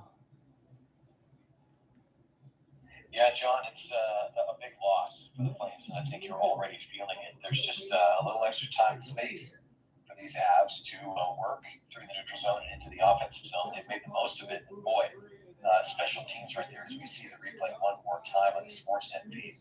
Makar, he is the quarterback. He's up top. He finds a ton of space in the high slot just up top of the circles. No one closes him down. He makes no mistake. That was a true beauty of the goal. Yes, it was. A goal and 5 assists in 8 career games against the Flames. You can kind of see why. He could skate, he could shoot, he could pass, he could do it all. Oh, that's a good-looking hit. Near the right side boards. Is it going to work out for the Flames? No. This will be picked up as Coleman was right there again to try to find it. Yeah, it was a MacKenzie Weegar who just threw that hit. He's not necessarily known for really throwing the body, but he found the opportunity right there and throws a shoulder. Man, he just decked down one of the Avs right there, and that's a good clean hit right there from number 52. Yeah, I think he got a piece of Miles Wood. Yes, he did. That's a very clean hit from MacKenzie. Good work. Yep, and the Flames are going to try to take advantage here. They have a draw coming up in the O-zone. They're going to win it, but Weegar gets the puck back right away. This will be Zary's pass will get picked off. Colorado now as Mikko Rantanen will find it. This will be spun away from Devon. They're offside, so Jared Bednar's squad's going to go back. And now the Flames can go ahead and try to find an entry here. Elias Lindholm will ship this one to himself. Put this around the inboards now for Zary. Zary will watch this go back to D. Hanifin fires it right on. It was a screen out in front for Elias as this is picked up here for Cale. Cale now for Devon. Back to Cale. Near the left side duck. This will make an outstretched pass from 50-50. Mikko Rantanen slows up. Oh, they couldn't hold it there for Nathan MacKinnon. Man, he could have walked right in and shot it. Here's a chance into the traffic, and Vladar makes the save with the right pad as the stick goes flying. Flames will pick it back up in their own end, but I believe they've iced it, so they can't make any changes. 15-16 in the second. Yeah, John, on that last play right there, Vladar does a nice job seeing the puck through traffic, flicks his left toe out, and makes another save right there. That one probably was headed for the back of the net. But the Flames right there with Elias Lindholm, as we see the replay, did a good job at holding the puck in. Noah Hanifin, who, of course, is in the box when the Avs took the lead. He had that slashing call. He did his best to make up for his mistake. He danced his check at the blue line, steps inside, and tries to float that one toward Georgiev. Ultimately doesn't result in a clean scoring play, but a good job by Hanifin to try to make up for his transgression earlier. It looks like Elias Lindholm, when they showed him on the bench, he had some words for the Avalanche in the hit that was just against Yegor Sharangovich from Nathan MacKinnon. We'll see if anything comes from that, as this is iced against Colorado. Yeah, John, so still waiting to see the Flames really establish themselves in that offensive zone. It's been hard to come by for Calgary, and and this is not a new topic for us to cover. The Flames don't always have the best opportunities for extended periods on offense on that side of the ice. We'll see if they can change that here, and they need to down one. They get another offensive zone draw. It's Rasmus Andersson near the right side dot. As this will be picked up after going wide, Dylan Dubé will hold it. I haven't had a chance to call his name too much. Try to find Kadri, but this goes into the left side boards. Dennis Gilbert will pinch. Good pass out in front of him. A one-time goal. Mangiapane ties it. Well, color me surprised, my friend. All of a sudden, it is a tie game, and that goal is just as pretty as what we saw with Makar scoring on the power play. Andrew Mangiapane needed that one. He has been in a bit of a slump, a bit quiet this year. He's been expected to produce for the Flames, and he did right there. My goodness, Dylan Dubé goes to Gilbert. Gilbert back to Kadri. Kadri just makes a smart hockey play, sends it to the middle, and finds Mangiapane, who stepped into space, fires it glove side. Nice low and away shot right there. Yes. Hits the twine, and it's 2-2. That's a gorgeous setup and an even better shot there from Mangiapane. He kept that one low to the glove side, as you said. There wasn't a lot of room there, but he hit that thing with conviction, Cooper.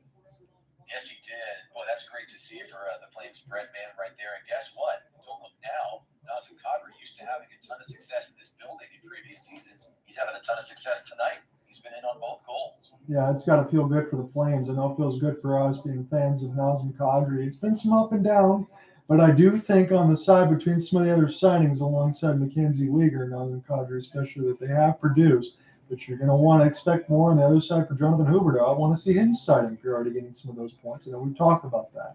As this is Myers, keeps it alive. A shot as Cogliano goes for a tumble. I think he got hit with the puck. 14:09. He's slow to get up. Yeah, it looks like he is getting up gingerly there. Doesn't seem to be grimacing too much. But yeah, John, this has been one of the themes of the night. We always talk about the themes of every game that we cover together. Boy, Cogliano takes off his glove right there. May have been. Now, wait a second, John. I don't know if he was hit with the puck. Was he dropped by Sokolov right there? Because Cogliano goes down away from the play, and now the Flames are going to be down a man again. Yeah, it looks like the fourth penalty. The camera cut so fast I couldn't see it, but Sokolov's in the box, and the Flames take their fourth penalty, but it's a 2-2 game with 14:09 left to go in the second. Man, the Flames are playing with fire. Yeah, they are, and the kind of fire where they are now burning themselves, and repeatedly they have to learn their lesson here. And I agree with you. That camera whip pan was a little too fast for both of us to catch exactly what happened. I do think, if I have to guess here, that Sokolov got his stick locked up into the skates of Cogliano before the puck was glanced out of play. So it could be a tripping call. We'll see when we come back in the media timeout. But boy, the Flames are what's going on, John? They're like allergic to taking the lead here. It seems like as soon as they get a little momentum, they just are going to give it right back to their opponent. And here's the thing for me, again, the 4 penalties, again, that's not good. But Dan Vladar, because Jacob Markstrom, I believe, is dealing with a little bit of illness, correct? He's getting the start. He's doing a good job. He's 16 of 18 right now, but you keep putting him against on the kill. I mean, things are going to change. You got to make his life a little easier, you'd think. Yeah, no, you absolutely do. And I will, I do know this detail just from following Flames Twitter. It was a few days ago, less than a week ago, Markstrom in practice actually took a puck off of the glove side underneath the blocker, and he fractured a finger. Oh, John. man. So he is out, and it wasn't extreme, but he left the ice immediately. Obviously, he was in pain, and the finger was fractured. So I believe he has had a procedure. I don't think it was extremely significant, at least in terms of NHL hockey procedures. We know how serious those can be. But he should be back within the next several weeks. Should miss a small handful of more games. So it's going to be the Vladar and Wolf show. That's why we see Dan Vladar in that tonight. Okay, I appreciate that. That's good to hear because I did hear Rick Ball at the beginning of the broadcast talk about a stomach bug that was going through. So I was wondering with Markstrom, man, that's a tough way to get injured. But thankfully, it's nothing going to be too serious, it sounds like. This is picked up now for Cale Makar, Mikko Rantanen. Can they do it again? Near the left side dot, pass right in the middle. And now this will be in the high slot. Here's it for Rantanen, kind of looking like Nikita Kucherov near that side of the dot. As it's Cale Makar. He keeps it in. It's the Moose near the right side red line. Back to Cale. Cale's patient, sends it across for MacKinnon. This power play has been very organized off the bar. As this goes now for Mikko Rantanen.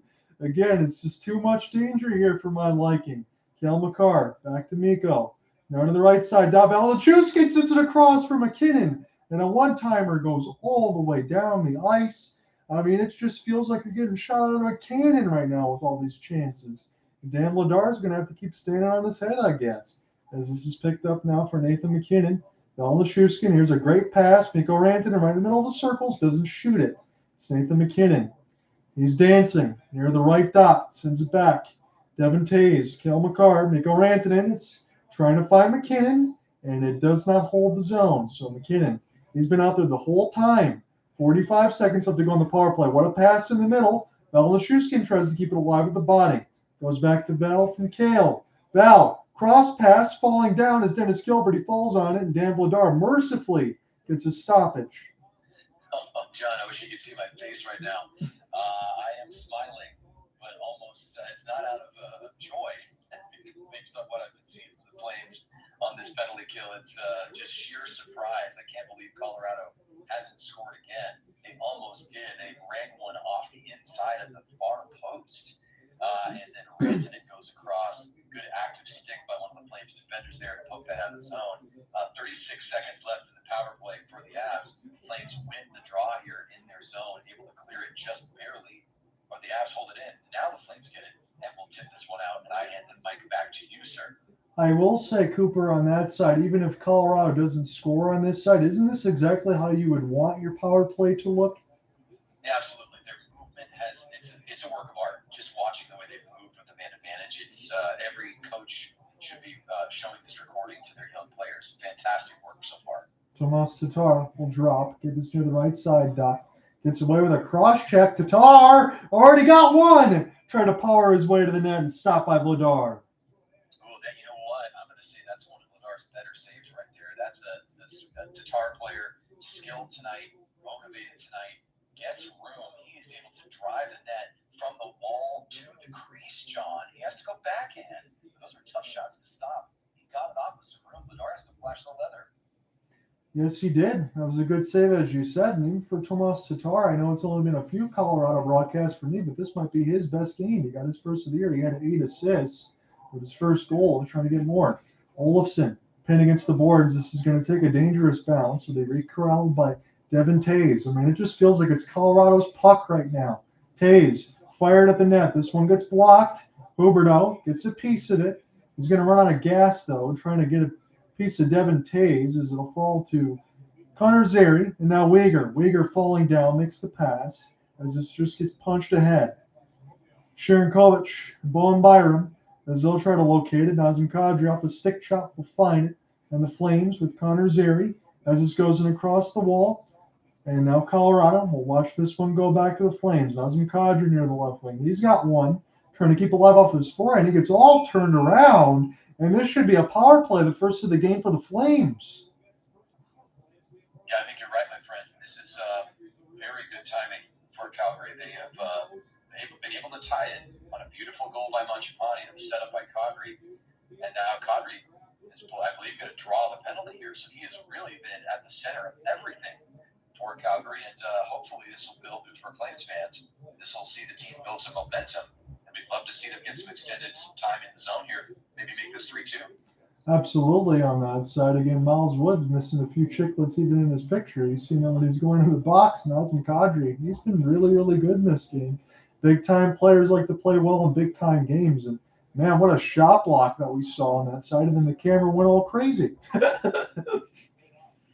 Yes, indeed. Flames unable to win their ozone draw here. Can they keep it in? Yes, they can.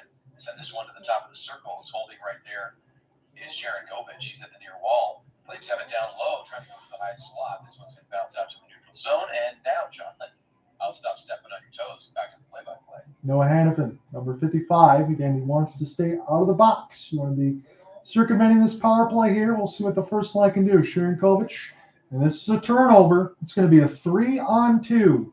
Avs have it. Pass right in the middle. Olofsson. Again, this isn't a scoring line right now, so what they'll do is just pass this one back and keep time away, which is smart for Jared Bednar's squad. But again, Mangiapane has just tied it. It was a great setup there with Nazem Kadri line. Again, he's got a couple points in this game. Sharangovich, drop for Kadri. Now Hanifin. Hanifin had a tip. This one goes at the line and cleared down by the Avs and sent all the way back down. Man, the camera cuts have been a little interesting in this game, but nonetheless, we are broadcasting an NHL game alongside John and Cooper Hopkins. It's been a lot of fun nonetheless, as it's Adam Ruzicka near the left side. Just a little bit too far there. Mangiapane trying to locate as this is lifted. Olofsson will fire it back down again. And it goes into the bench and out of play right at the 10-minute mark. And John, we are exactly at the 10-minute mark here, so halfway through regulation. Rasmus Andersson, arguably the best defender for the Calgary Flames, he's doubled over in pain on the bench right now. Did he get hit by that clearing attempt in the elbow, perhaps? I'm not sure exactly what happened, but he is in some pain on the Calgary bench right now. Want to see if oh, yes, he did. Near that left side, got hit him right in the back of the hand and the elbow. Can't afford to have any more defensemen go down, so he's grabbing on that left side hand right now. Hopefully Rasmus is okay. This will be picked up here for Weegar, but he can't hold the line.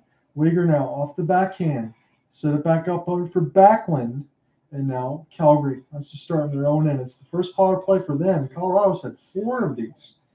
Backlund, centering pass near the right side dot. Slow up, shoot off the outside of the cage as it's Connor Zary. Zary now collects it near the left side faceoff dot. It's Weegar. Stutter step. Nice backhanded play. Zary can shoot if he wants to, but it's Backlund. They're around the inboards now. Be an opportunity for Adam Ruzicka. This will go D to D. Kept alive by Weegar as he's patient right in front of the net. Good stick chop there for Colorado as they kept it clean in front of Georgiev. Wood is out of the box. Weegar's got it. 9:10 left to go in the second. It's a tie game, 2-2. Mangiapane's sauce pass attempt goes too far, and Georgiev will hold.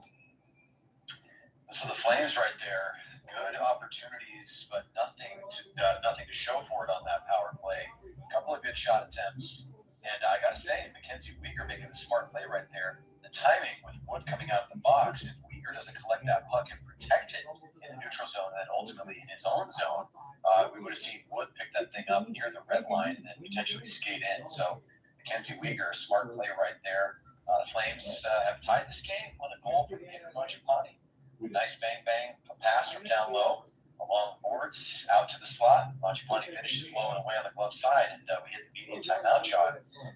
It's an interesting one. The Avalanche look like the better team, yet they do not have a lead right now. Does it kind of feel to me like this is the way the Flames have played all year?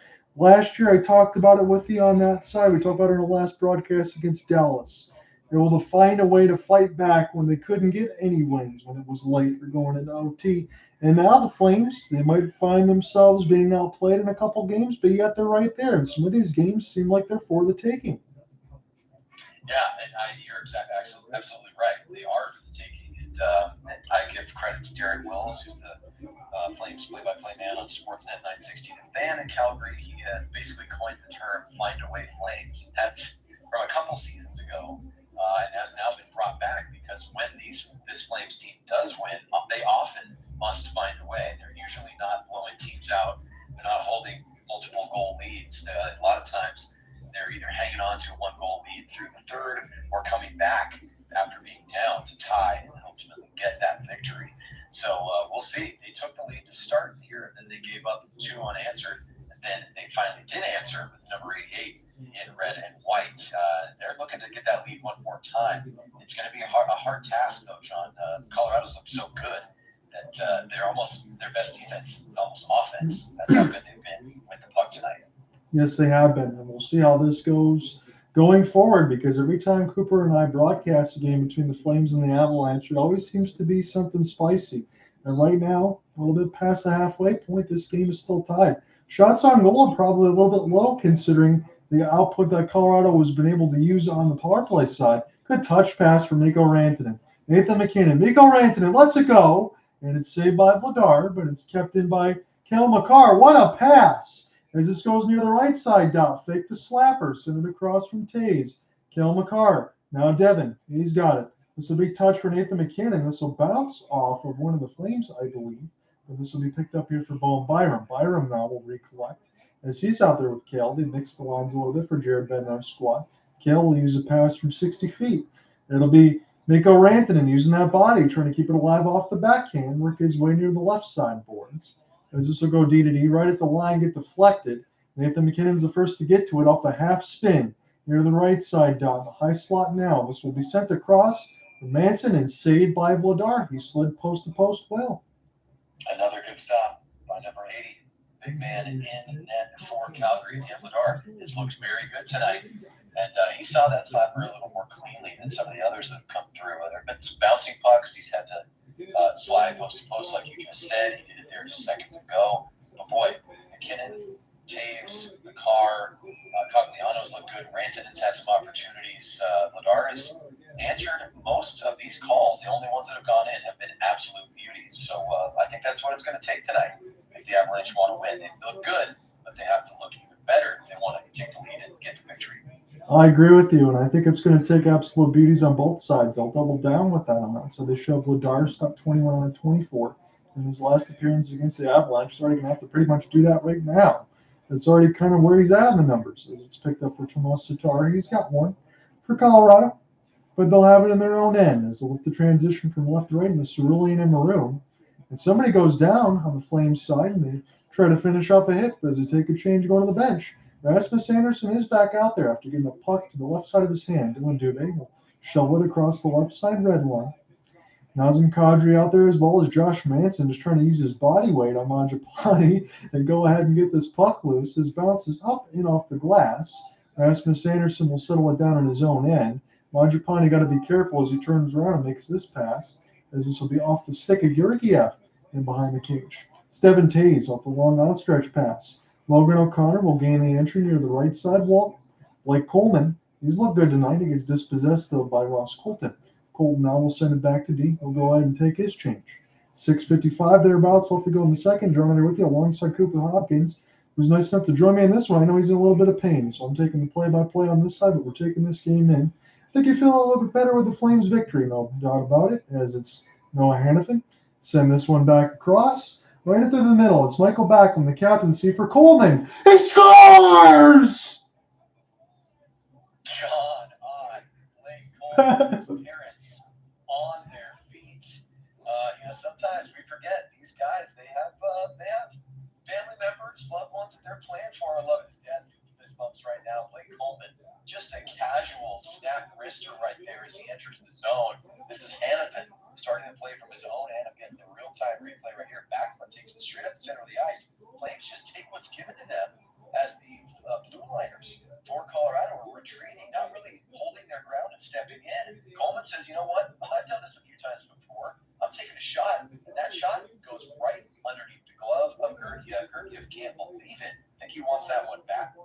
Perhaps there, John. Either way, 3-2 Flames. So I know the first goal was a little bit more pretty there for Kadri and the Mangiapane to finish it off the one-timer in close. That time, Blake Coleman in off the rush off a good pass from Backlund, but nonetheless, Cooper, 2 straight goals, bottom right corner, glove side. We'll see if that continues. There's a slapper. This one gets blocked. The Flames have the lead right now. And again, you might be thinking about Colorado probably playing the better of the game so far. It's probably true. But again, they could have scored more on their power play. They had 4 chances, as this is picked up now from Mikko Rantanen. We'll shovel this one off the backhand. It's Nathan MacKinnon. Now for Nichushkin. We'll get this one D to D. Look at Colorado continue to dance and hold that line. Kill Makar. Good defense there for the Flames and AJ Greer.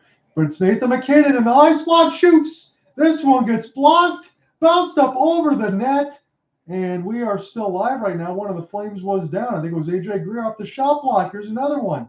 This goes off the left side wall, and the Flames try to get this one out, and they finally do. Man, it feels like they dodged a bullet. They're always dodging bullets, John. That's what the Avs have been firing. They're trying to fire right now, but the Flames can stick in the way. And there's Sharangovich right there. He's going to send us to the neutral zone. And Flames, I think, have their third line out there with Ziege. Boy, they needed a change. They got it. 5:10 to go here in the second. 3-2 Flames. But here come the Avs. They're now in the O-zone. Avs be able to gain the entry now as they go into the third line defense out there. One to snipe and score. It is tied again. What did we say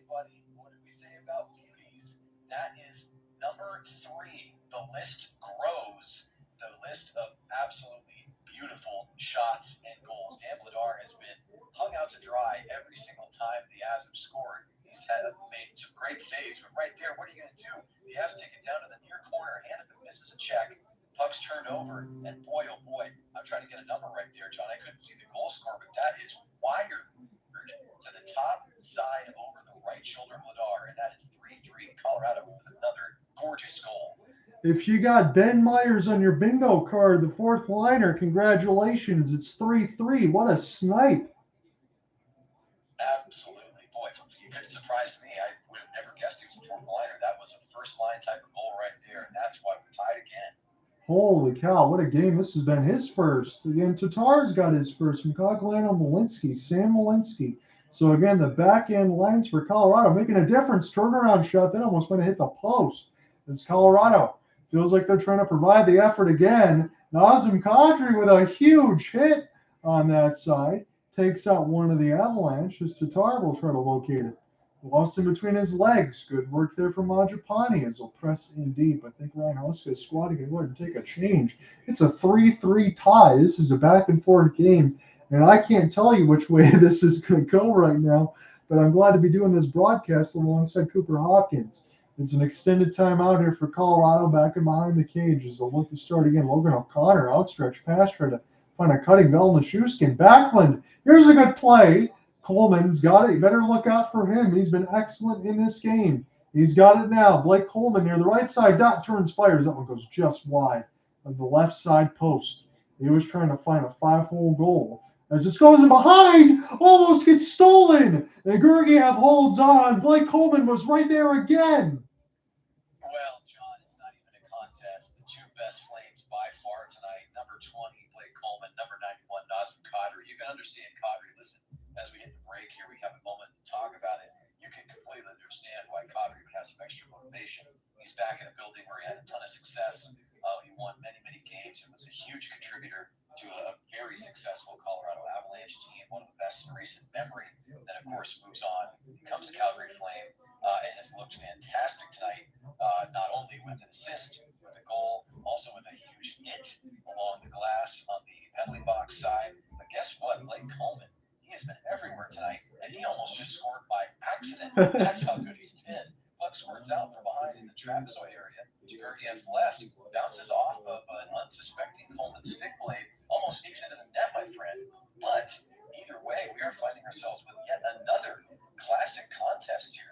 Every time we get together, John, it's been a great one. No duds, no blowouts. These are closely contested games with really excellent play and physicality, coaching decisions, special teams play, some crazy stuff that you and I always get when we cover these contests.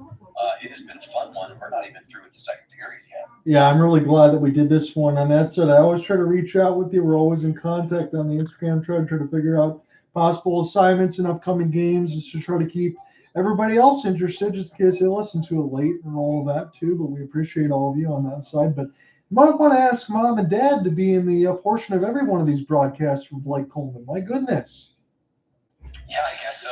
They brought him into this world, and he's bringing them joy tonight. There's a replay right there, an absolutely beautiful wrister. Again, I will say one Gurgiev probably wants back, but Coleman's release right there, that was, I always like to make this reference, that was Johnny Gaudreau-esque. That was a really fast release, blown away. Gurgiev couldn't handle it. But then the Avs do answer. That's why we are tied at 3. And this game has the makings of a really tight finish here, as we have 3:47 in the second and the whole third to go. Blake Coleman's got 2 goals and 2 assists in the last 3 games. It was Coleman and Ben Myers with the latest goals. That's why it's tied at 3. It's in the net again. The Flames take the lead. Zary. Zary, welcome to the first line, young man. That is incredible stuff right there. All of a sudden, the Flames now make it 7 goals total scored in this game with 3:41 to go here in the second. John, they've only shot the puck officially on net, I believe, 16 times now. Yeah. They didn't even win that offensive zone draw, but the clearing attempt goes bouncing out to the far boards, and then it bounces right back in front of the low slot where Zary sees that puck at Gurgiev's eye level, John. That is at shoulder height, and he baseball bats that he Shohei Ohtani that thing Wow. back in the net. 4-3. And Connor Zary has been some kind of special since we've been doing these broadcasts. That's got to feel good. I'd love to have somebody like that on the Red Wings. Gets a pass now, as this is picked up for Rasmus Andersson from Zary. Has to pick it up in between his legs. He tried to shoot the wrister, but here's Zary now. This is from end to end. Here's a pass right in front. And this one will get picked off by Colorado. Zary almost made it happen. Now Nathan MacKinnon in full flight. Try to find Rantanen, but this gets sticked away. So you go Sharangovich. Again, promotions in that first line. Sharangovich and Zary. It's worked out right now. The Flames have a 4-3 lead. As Cooper said, they only got 17 shots on goal, but they got 4 goals. 3 goals here for Colorado on 21 shots. They've had 4 power plays. As this is picked up now for MacKenzie Weegar. He'll spin. He's still dancing with this thing in his own end. He's waiting for the forwards to get all set up here. Now Backlund. Ship this off the right side of the wall. It's Blake Coleman already out there. It feels like he's been double shifted. We get this one here from Backlund. Flubs on it momentarily. He'll get it back. This goes up a couple skates, and now MacKenzie Weegar gets sent across the red. He'll just gain the entry. 2:25 left to go in the second. Blake Coleman and Connor Zary now make it a 4-3 game for the Calgary Flames over Colorado at Ball Arena. I mean, I expected this game to be good, but for Calgary to already have 4 goals and Connor Zary to already have 6, he hasn't played a ton of games. He got the assist from Weegar as this is sending off the wall. It bounced off O'Connor. Now Jonathan Huberdeau. See what he does here. Here's a big slapper. He tried to go for the right side of the post. I kind of like the decision there as this is picked up now for Sovolev. And off the right side, there's an opportunity for Dubé. Dubé just put it around the inboards and on the left side. Takes out one of the Avalanche. Nothing called. It's turned over. Good save for Georgiev. Rebound. Another save. Mangiapane funnels it at the net. And I think Georgiev will hold on to it. And now we get a massive scrum. Kadri's punching Georgiev. And now his helmet's off. O'Connor's out there as well. And now I think things have dissipated. John, this is turning into a wild one, sir. We got Kadri and Georgiev throwing fists at one another. That's a goalie on forward. Georgiev taking exception to Kadri's play right there. Probably should be 5-3 Flames. Mangiapane stoned not once but twice on rebound attempts from about 10 feet out. And that is incredible stuff. Georgiev working that right pad right there. And then a deflection by Dubé on the doorstep. Mangiapane tries to close down on what he thought was a loose puck. I'm not sure Georgiev knew where it was. Then O'Connor goes after Kadri. And Kadri and Georgiev, as we said, throwing those fists. Man, oh man, what a sequence. We got ourselves a hockey game, sir. Cooper, can I say this? I want this version of Nazem Kadri all the time. I love the effort and everything else that we're seeing. Play was blown dead, but the puck went in the net.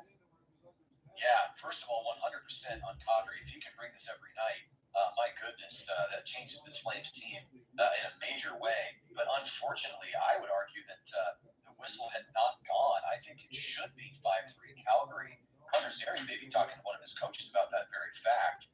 Either way, Kadri roughing is going to the penalty box of 2 minutes. And guess what? The Avs, so dangerous with the man advantage. No, excuse me, it's going to be a 4-on-4. I saw Kadri's penalty alone, but it's going to be, looks like roughing both ways. So 4-on-4 for 2 minutes, John.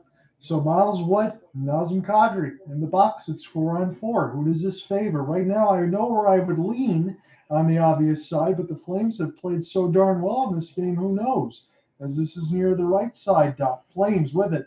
Noah Hanifin off the back skate, working his way near the left side. He might spin with this. Scores! Noah Hanifin, my goodness, did he just make up for his mistake earlier? We talked about it. We talked about the penalty. We talked about the result at the time. The Avalanche had a grip on this game. Guess what? Noah Hanifin, look at him move those skates, John. Flames with an offensive zone draw thanks to Lindholm and Hanifin dancing like a forward. And then he carries this puck in. He's just working behind the net, John. He turns this thing around, goes forehand, and that one bounces in. Oh, and I'm going to look at it right now. That's actually tipped in. Is that Zary's second of the night? I'm trying to get a number there. Or is it Sharangovich? It's Sharangovich. Yes. Sharangovich gets the final score right there as I try to catch up to the play. And speaking of which, play is resumed. Either way, 5-3 Calgary. So how about that first line promotion? Cooper on that side, Sharangovich and Zary both on the scoreboard. Man, what a block out in front by the Flames there. That was the Avalanche right off the rush looking to score. It's a 5-3 game, and the shots on goal are tied at 21. Yes, they are. My goodness. So I have to give credit, of course. Sharangovich will be given that goal. That was a beautiful shot by Hanifin. And listen, Hanifin still gets a ton of credit, 90% of the credit there. He did so much work, picking up the pass from Lindholm, working along the near boards, gets out from behind the net, and then fires that puck on. And Sharangovich, like a player's taught to do, you want to drive the crease. He's right place, right time. His 7th goal of the season in 1834. So that's a really big momentum builder for Calgary, scoring late like that. And it is 5-3, 8 goals now in this game, John. Again, I think it's a perfect segue for you because in the first period, it was a late goal for the Avalanche. Now, Georgiev didn't have good rebound control, but he got the whistle. I do want to make this mention. I guess I'll wait until the second period intermission, but we'll have to talk about goaltending on both sides. But again, we get to watch for Elias Lindholm driving the play, working it out in front. Connor Zary and Yegor Sharangovich. They're talking about the first line for good reason. Yeah, no question about it. Boy, that Zary goal, that's going to be on his highlight reel forever. He finds that spinning puck out of the air. Again, that was above Georgiev's crest on his jersey. He bats that thing in, and then Hanifin with the good work, he's going to put that puck on net. Zary Sharangovich finishes. And this first line looks like they're going to be stuck with each other for a while with this kind of success. Yeah, that's a good thing. As Dennis Gilbert can't find it, Josh Manson will relocate. Again, Cooper and I know the obvious here. Colorado has the firepower to tie this game or take the lead. This third period is going to be very, very interesting here. Here's a turnover off the backhand. Bednar makes the save, and then a huge hit on the other end against O'Connor. That's definitely going to draw a crowd. Oh, this thing's getting crazy, John. It's official. This is a real deal hockey game here. We're getting something from every category. That was a massive turnover. Should be 5-4 right now. Bednar saves another tough to stop backhand right there. Great stick. That backhand shot must have come up at about 60 miles per hour. And then Gilbert absolutely slams Brown down to the ice. A clean hit right there. That was before the whistle had gone. Oh, excuse me, that's Drouin. I just misread the name. But Gilbert finishing the play right there. And Drouin, he is blasted down to the ice right there, and players come together. Yeah, excuse me, that was my fault. It was Jonathan Drouin, not O'Connor on that side. His man, he got absolutely smoked, and I think he might have a case for it. Again, I know Curtis McDermott still plays. I don't know if he dressed here for Colorado, but we do remember that big fight with Nikita Zadorov not all that long ago. And we did one of these games last year. You might see more of that. Cale Makar's pass gets deflected. Calgary's got it. 15 seconds left to go in the second. It's back when you're the left side wall. He gets upended by Makar. He's still pretty strong. As this is sent back in off the referee, this might kill some more time for the Flames. Flames are going to take a 5-3 lead into the dressing room after 2. Wow, would you have expected that after our first period intermission? I have to say no, if I'm being completely honest. The way the Avs were playing, especially at the end of that first period, I thought, John, there was a good chance they might take this game over and win it by 3 or 4 goals. Could be a sort of a 6-2 finish kind of situation, but flip that on its head. It's 5-3 Flames. We've seen some beauties. Every single one of the Colorado goals has been a true highlight reel style goal. The Flames have had a lot to speak of on their own side. A couple of gritty ones and a couple of really, really pretty ones. And we got 8 total in the night, and we got an entire 20-minute period to come. We'll see what is in store for us. But man, oh man, what a game here at Ball Arena. Yeah, before I get into the stats and particulars, because I do owe everybody a reset on this side, because we do have 8 goals. Cooper, honestly, I think the main thing that we have to say right now is you better look out for the first 10 minutes for the Calgary Flames. It's going to be very telling in the third period, isn't it? Yeah, listen, at least in that moment, this is sort of the call that I had. Getting that 5th goal right there, I think, is really important, not just because it builds a lead from a single goal to 2, but getting a late goal. It's just classic stuff, right, John? We've done so much hockey coverage. We know this. This is not going to be a surprise to any fan listening.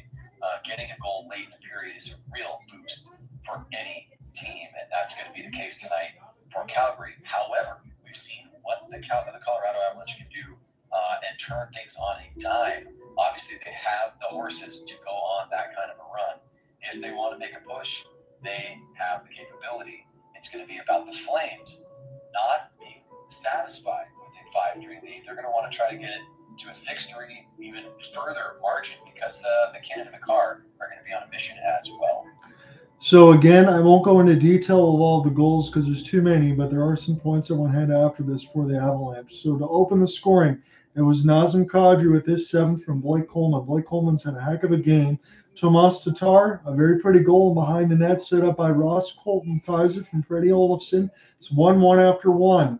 And then you have 6 goals in the second period. Cale Makar opens it on the power play as Noah Hanifin goes in the box with an absolute bomb of a slap shot. Mikko Rantanen and Nathan MacKinnon pick up the assist. Return the favor from Nazem Kadri behind the net from Andrew Mangiapane with his 6 from Dennis Gilbert.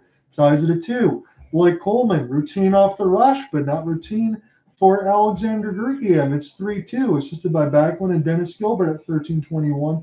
Ben Myers fires back with a wrister. Top left corner from the right dot from Cogliano and Sam Malinsky. Then Connor Zary and Yegor Sharangovich score back-to-back goals from 16:19 and 18:34. A deflection out of the air for Zary baseball style, and a second effort from Sharangovich makes it 5-3 Calgary after 2. Alexander Gergiev stops 17 of 22. Dan Vladar, I think, has been pretty good in this game. He's got some run support, and that's got to feel good. Has stopped 19 of 22. And I'll let Cooper jump back in, but I do want to say this before I close everything up for the Avalanche. So now for Alexander Gergiev, I'm starting to get a little bit concerned. I'm not just saying it for this game, but it's 23 games officially. Now his goals against will be over 3, and his save percentage will be under 900. Ivan Prosvetov, who we saw before, is still at a 906 and a 292. But the goaltending for the Colorado Avalanche, maybe some of their defense, hasn't exactly given the hope of confidence, because going into this game, Colorado has been struggling. They're 1-3-2 in their last 6. Their only win in that span was against Anaheim 3-2. They lost in the overtime or the shootout to Arizona and Anaheim. And in their losses in regulation against LA, Winnipeg, and Philadelphia, they've been outscored 23-14. Yeah, John, those are all fantastic stats and things that we need to be aware of as we talk about this team. Obviously, listen, anecdotally, like what I was just saying, yeah, the Colorado Avalanche can still turn a game on its head and embarrass you real quickly. That has not been what they are doing, however. In fact, it's been closer to the other side of the scale. And what I find very interesting about your comment about defensive goaltending, if we look back, just a quick glance back to about a half hour ago, where did this game start to turn? Well, if I had to pinpoint something, I would say it started to turn on that Blake Coleman goal. And that was not necessarily a beauty, right? He wasn't sniping. He didn't beat Gergiev to a perfect spot. He just took a quick shot from a decent angle, but that's probably a shot that needs to be saved by an NHL goaltender. Yeah. The puck was coming out from a decent distance. It wasn't a Michael Stone slap shot at 102 or anything like that. And listen, Blake Coleman, ton of skill, great forward, big contributor to this Flames team. But I would say Gergiev probably, again, we always use that phrase, probably wants it back. And I bet his coach does as well. And at the time, I wasn't thinking that would deflate the Avs and they would go, the game's over. Oh, Blake Coleman scored on us. We should have saved it. And we're going to give up. Of course not. Nothing that extreme. But it seems to be where the Flames gained a little bit extra drive. I feel like they may have seen the soft spot in Gergiev and been a little more motivated to listen. You know that the litmus test is Jonathan Huberdeau. If Jonathan Huberdeau is willing to step into space and take a shot instead of just trying to distribute, and he did. Now, he didn't score, but he shot from a similar spot to where Blake Coleman scored his goal. I think that built belief when Coleman did find the back of the net, and the Flames then ultimately are rewarded for being a little more confident and driving that net. That's exactly what we saw in goal number 5 for Calgary. Noah Hanifin being confident enough to bring the puck in on 4-on-4 from the blue line, drive by the net, turn, fire on the forehand, and who's driving the net behind him? One of his forwards, Sharangovich, finishes. That makes it a 2-goal lead. So all your points are well taken. And I'm going to be interested to see what happens if Gergiev lets in one more. Could his night be over in the third period? That would be interesting, and that would be something going into this. Admittedly, Cooper, I never thought would be the case because at some point you have to be able to make some saves, and Gurkiev hasn't been able to do that. I understand the Flames have had some press and they've scored some incredibly beautiful goals. And the question is, in between you and I know we'll go into the scoreboard here in a second, but the Flames over our last broadcast against Dallas, a couple really hard-working goals. I know the one in overtime for Nazem Kadri wasn't a absolute bomb on the OT, but it was a good setup there for Huberdeau on that side. They finished it off in our last broadcast, and now they're playing their best against teams that are really, really good in this league, and it's really good to see. That's why I always still have a little hope when we talk about the Flames and we watch some of these games because I like the way they step up against primetime matchups. Yeah, I mean, another good observation from you. And this is, now listen, there's two sides of every coin, right? Obviously, tons of positives there. Flames come to play most of the time against premier competition. That's what makes things a little more frustrating when you see them falter a little bit against teams that you would expect this kind of a performance on the ice from. Now, is it that they just want these big time matchups and that they're phoning it in? No, certainly not. A lot of it is just coincidence. But this is the kind of ceiling. Now, John, I think you and I both have watched enough versions of this Flames team in particular and enough hockey in general to see a team's potential. How often do they play to it? How often are they at it or even exceeding it, showing us a new level that they can reach? We're seeing tonight, at least through two periods, the way the Flames can respond after having a shaky first period, then finding a little bit of success, taking an early lead, letting that lead go, finding their own confidence to come back, put pucks on net, move their feet, trust each other. This is the kind of result that can come from that. It's just, can they sustain it not only in this game, but for long stretches of games and really change the way their season projects, Absolutely, and that's what you got to hope there for Craig Conroy and Ryan Huska on that side, that they have that medicine, able to go forward and figure out what it takes to be able to kind of provide and continue to give these efforts, because it's been nice to see. Buffalo Sabres, they get a big win at the KeyBank Center against the Arizona Coyotes, and I'm going to say it that way because Arizona's had a pretty good year so far. So Kyle Okposo got his first from Robinson and Connor Clifton, and then it was a host of goals for the Sabres. They got three more: Robinson, Peyton Krebs, and J.J. Paterka with his 12th. Michael Kesselring got his first for Arizona, but they're down 4-1. Michael Carcone made it 4-2 after a shorthanded effort, but Rasmus Dahlin gets his seventh as Buffalo wins 5-2. Devon Levi has a very strong effort in goal, 21 out of 23 for the Sabres. Carl Melka stops 33 out of 37 in the loss. Yeah, John, that's a good solid win right there. Love to see Okposo get on the score sheet. He's a player I've liked for a long time. So no huge paragraph for me right there. Just appreciate you breaking it down. And yeah, just a personal one of my players that I enjoy watching. Glad to see that he's contributing tonight. So I will say this again. I have to talk about it because the Red Wings have back-to-back games, just like the Calgary Flames do. Calgary Flames will be playing the Vegas Golden Knights tomorrow. I mean, hell, if they do this again, I might have to just switch my assignment and see what happens on Tuesday. But Detroit's going to have a back-to-back against the St. Louis Blues at the Enterprise Center. So, admittedly, as I've said, with a lot of the injuries, there's no excuses on this side. You got to be able to man up and have as much best of a roster as you can.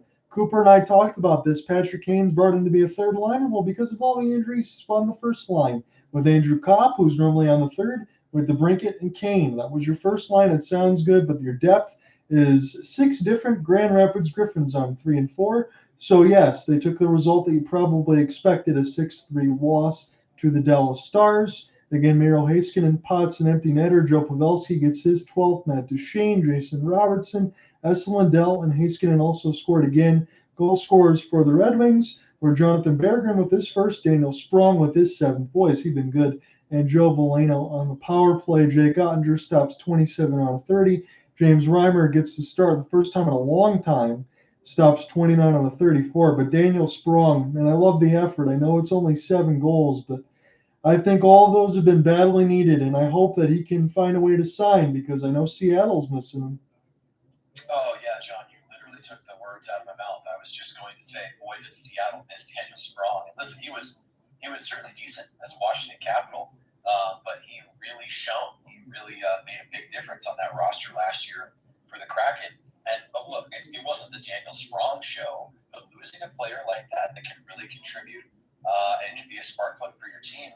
I think it's changed the outcome this year a little bit for the Kraken, and has changed it in a positive way for your beloved Red Wings, my friend. I'm glad to see him succeeding there, and he's definitely making a difference.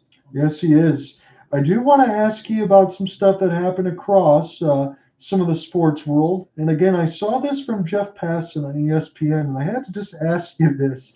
So Shohei Ohtani signs a 10-year, $700 million. That would be enough because, again, Shohei is not going to pitch until the following year, 2025. He's going to be a DH, maybe a little bit in the outfield in 2024. But I saw today from Passan that his money is going to be $2 million for the next 10 years, so $20 million over the next 10 years, and 680 of his 700 is deferred. And when I looked and said, "Is that legal?" Well, I guess it is, because I'm thinking about Bobby Bonilla. Do you remember him on the New York Mets? Maybe Shohei is getting the same type of deal. Yeah, I think we may have seen the same tweet. I saw somebody literally asking the question, is that legal to defer that much money? I mean, obviously, Ohtani already a very, very rich man, more than any of us could even imagine. But what a backloaded contract. That's I'm not even sure what analogy I can make there. That'd be like putting a Hemi engine on the back of a rowboat and just watch that thing fly through the water. But it's so heavy in the stern that it might sink itself. I mean, my goodness, that's just a wild setup. But the Dodgers with the biggest get that you can possibly imagine in the baseball world, and he's staying in Southern California. He's going to switch leagues, moving to the National League. Obviously, he's going to make an impact immediately. But man, oh man, he's just saying, "Give me pocket change for a few years, and then I'll come to collect when I'm almost 40." How does that sound, guys?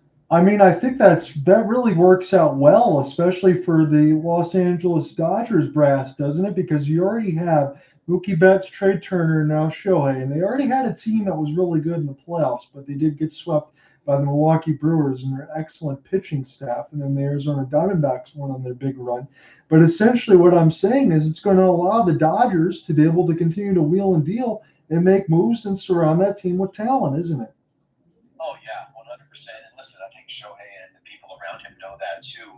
And, I mean, this is what people keep pointing out. Shohei Ohtani plus Mike Trout on the Angels for multiple seasons. No playoff wins. It's just almost unimaginable. And you have to know that, of course, Shohei Ohtani is going to get paid. He will be paid handsomely, beyond which any North American sports athlete has ever seen. And that's credit to the kind of player that he is, generational talent, almost a millennial talent. It's like we'll never see a player like him again in our lifetimes. He's going to get the payday as a result, but he's going to delay that in order to prioritize winning now and winning what I would expect to be big as a Los Angeles Dodger. Yeah, you want to be able to get that first playoff win. I definitely think he's going to do that. So my football picks over the last few, I actually won the poll over 70 people a couple weeks ago. Now I've been kind of maintaining in the second half. 2 wins that I thought were going to be easy to get, I guess, are not going to happen right now. The New York Giants upset the Green Bay Packers. They win 24-22 in the Meadowlands. And right now, Tennessee Titans are driving with the football. They could take the lead against the Miami Dolphins. It's 27-21 with 1:53 left. Yeah, really interesting. The Titans have played a solid game. The complexion of that game changed on a non-call of a horse collar tackle of Tyreek Hill on a play that actually went for a loss. He was behind the line of scrimmage, gets tackled by, and I forget right now the name of the cornerback who made the tackle for the Titans. But Tyreek Hill twists an ankle and potentially a knee. It didn't look extremely serious, but he has been out for the remainder of the game, and that game has changed in a major way. Titans could get a huge upset here. Yeah, they absolutely could. And the one thing for me on that side is the win on the other game that we just talked about for the Giants over the Packers. That might change some things in the NFC North for the Lions, who all of a sudden over the last month, they've been able to get wins here and there, but they took a really bad loss to the Chicago Bears, and they're trying to hold on in the division. And they took a loss, but the ugliest game I saw was a 3-0 win for the Minnesota Vikings over the Raiders. Yeah, listen, we were talking about old school hockey a little while ago. Why don't we talk about old school football? That looks like a score from the 1930s. That's a 3-0 win. And I, of course, had the distinction of starting Josh Jacobs on my fantasy team that game. Oh, I got man. about 5 points out of him because the Raiders could not do anything as the scoreline revealed. But a win is a win. And you're right, the Chicago Bears with rejuvenated Justin Fields, he looked pretty good against tough Lions squad. But I do expect the Lions to bounce back. I think they're going to make some more noise this year. It's been fun to watch them and their resurgence for sure. Their last 4 games of the season, I know we're getting up against it right now. They're playing the Denver Broncos. They got the Broncos, Vikings, Cowboys, and Vikings. So if they're going to get in the playoffs, they're going to have to earn it. Yeah, you're right. And the Broncos, who were pretty much written off, and boy, Russell Wilson had become a laughing stock. Well, his head coach is doing Yes. the kind of work that he did with Drew Brees for many years. I'm not equating the two. I mean, of course, one's a Hall of Famer, and one you'd think maybe, depending on how the latter portion of his career goes, might have a case. But Russell Wilson looking a little more like his old self, and boy, that pass to Cortland Sutton in his game against the Chargers, that was a heck of a play. But that being said, the reason that I go on that little diatribe is that I do think the Lions are going to be able to take a victory there. I think the Broncos defense is still able to be had. I think there's enough skill there. I think Amon-Ra St. Brown is going to do some work against those Broncos. Got to say it's a tough game against the Cowboys in those 4 games, that 4-game stretch. But I expect the Lions, I would think they can come away with 3 out of 4 in that block. Great call by Cooper as we were talking in the second intermission. Guess who's in goal for the Colorado Avalanche? Ivan Prosvetov. Well, you brought his name up, and I happen to be the one who listen. I thought they might give one more chance at it. Apparently, the leash was shorter than I expected. Going to be a new goaltender. Can the Flames pepper 1 or 2 past him to build their lead? Going to start this third period ahead 5-3. So we return to 5-on-5 now. Nazem Kadri makes his way out of the box. Cale Makar tried to circle on his shoot near the left dot, shoots it out of play, but that looked dangerous. Yeah, and here we go, just seconds into the period, right? When we have Makar with the puck on his stick, you better keep those eyes wide open. Do not blink. It is appointment time, and you got Makar looking to change this game for his team at any moment. And again, Cooper and I can talk about this question after because someone posed on the YouTube side for me. At what point do we have to admit there's something wrong with the Avs? Was a question that was thrown out there. We might have to talk about that a little more because we did bring that up a little bit in the second intermission. Things haven't looked that great. There's been a second type of skip for them where they've given up a lot and they haven't had goaltending. Maybe it's one of those doldrums or maybe it's something more. Yegor Sharangovich, now Rasmus Andersson. This will go all the way back and he will go ahead and get this off his forehand, try to get around a skate of Nichushkin, and now Nichushkin will find it. Gain the entry here, O'Connor trying to drive the wall as this is sent out in front, but the Flames are there, and the Avalanche immediately steal. Play this off the backhand now. Noah Hanifin will try to get this one down. It's a 2-on-1, but the Flames are on the edge of a change. We'll go ahead and take it. Shots on goal are tied at 22, but the Flames are enjoying a 5-3 lead. Maybe Cooper and I didn't think that was going to be the case to start this game, but it's been well to see.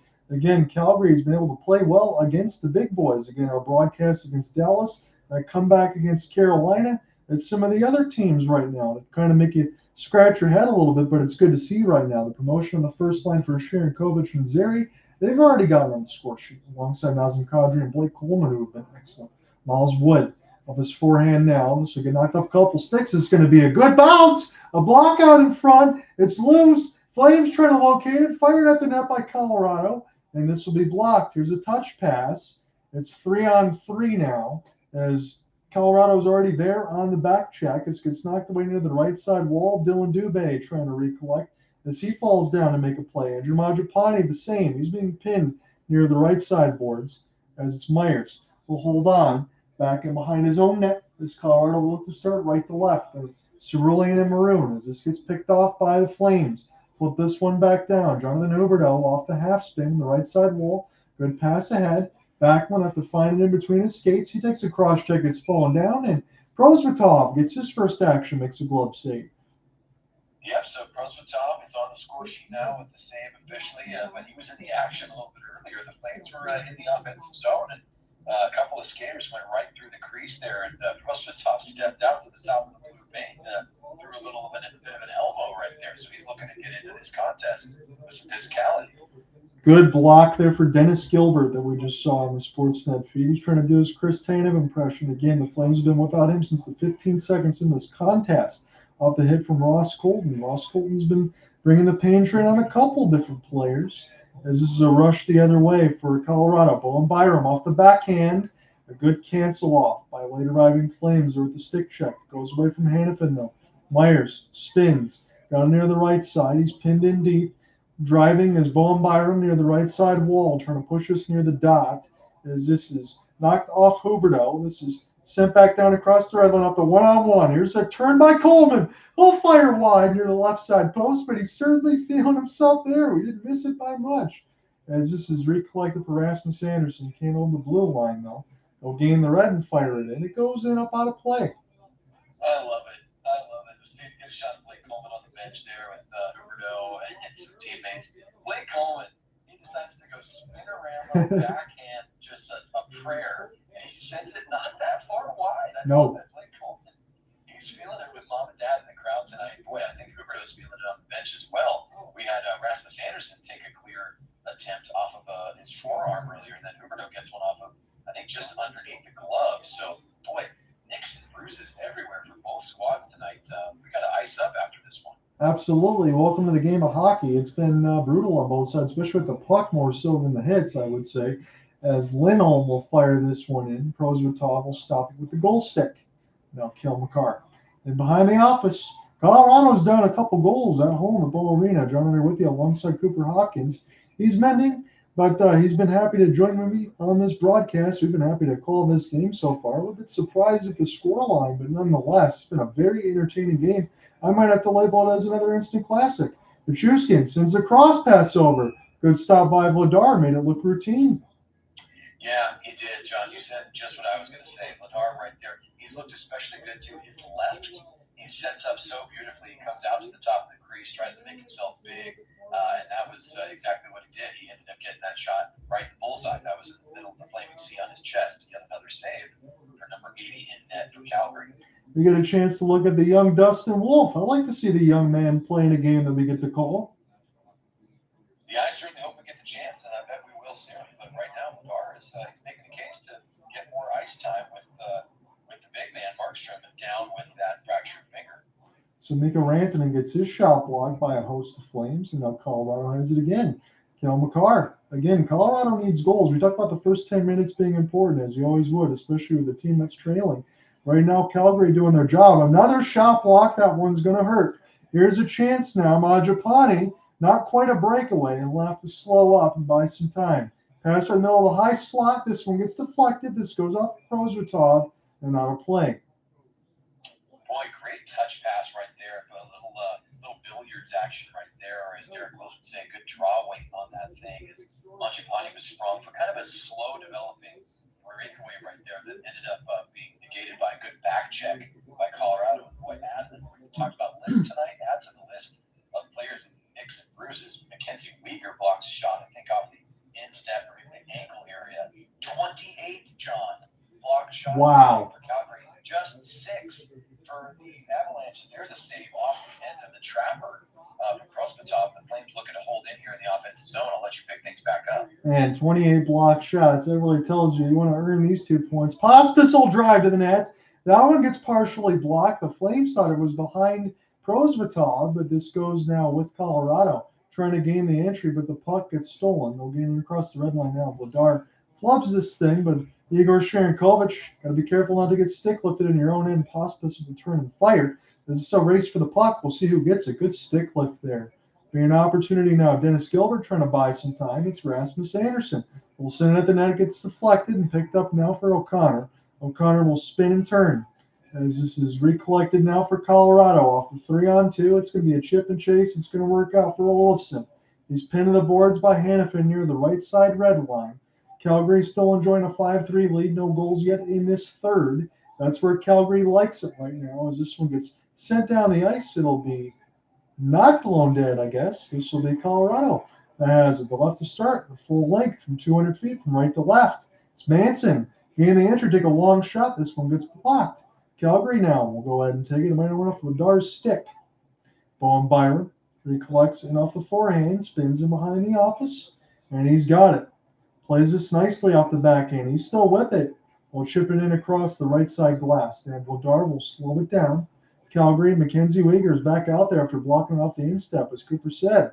As this is nice dispossession of the puck by Mangiapane. If he gets rid of the right side boards. Good outlet pass. Nathan MacKinnon. Here's an opportunity for Rantanen. We're going for a drop. And this one is funneled at the net, but it's picked up by Nathan near the left side circle.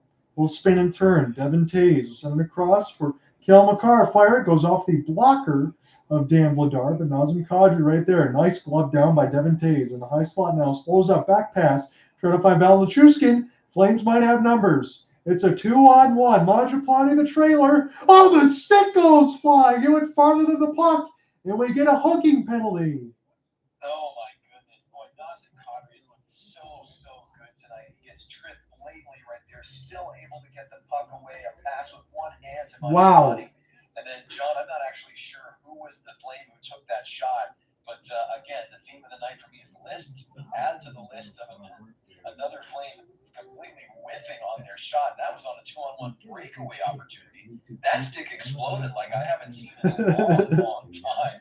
And whoever made that shot or attempted that shot threw the shaft of the stick down in disgust as the Avalanche touch up for the penalty, and they'll be happy to take it. Flames probably could have made it 6-3 right there, but at least they get the consolation prize, my friend. They will have the man advantage when we come back. Yes, they will. Valeri Nichushkin's going to go to the box for tripping against Dylan Dubé at the 6:38 marker. 13:22 left to go in the third, as we're in the middle of a break right now. And again, some of the plus-minus is hurting a little bit. Some even strength goals here for the Flames. Not often do you see Cale Makar. He's got a goal, but he's a -4.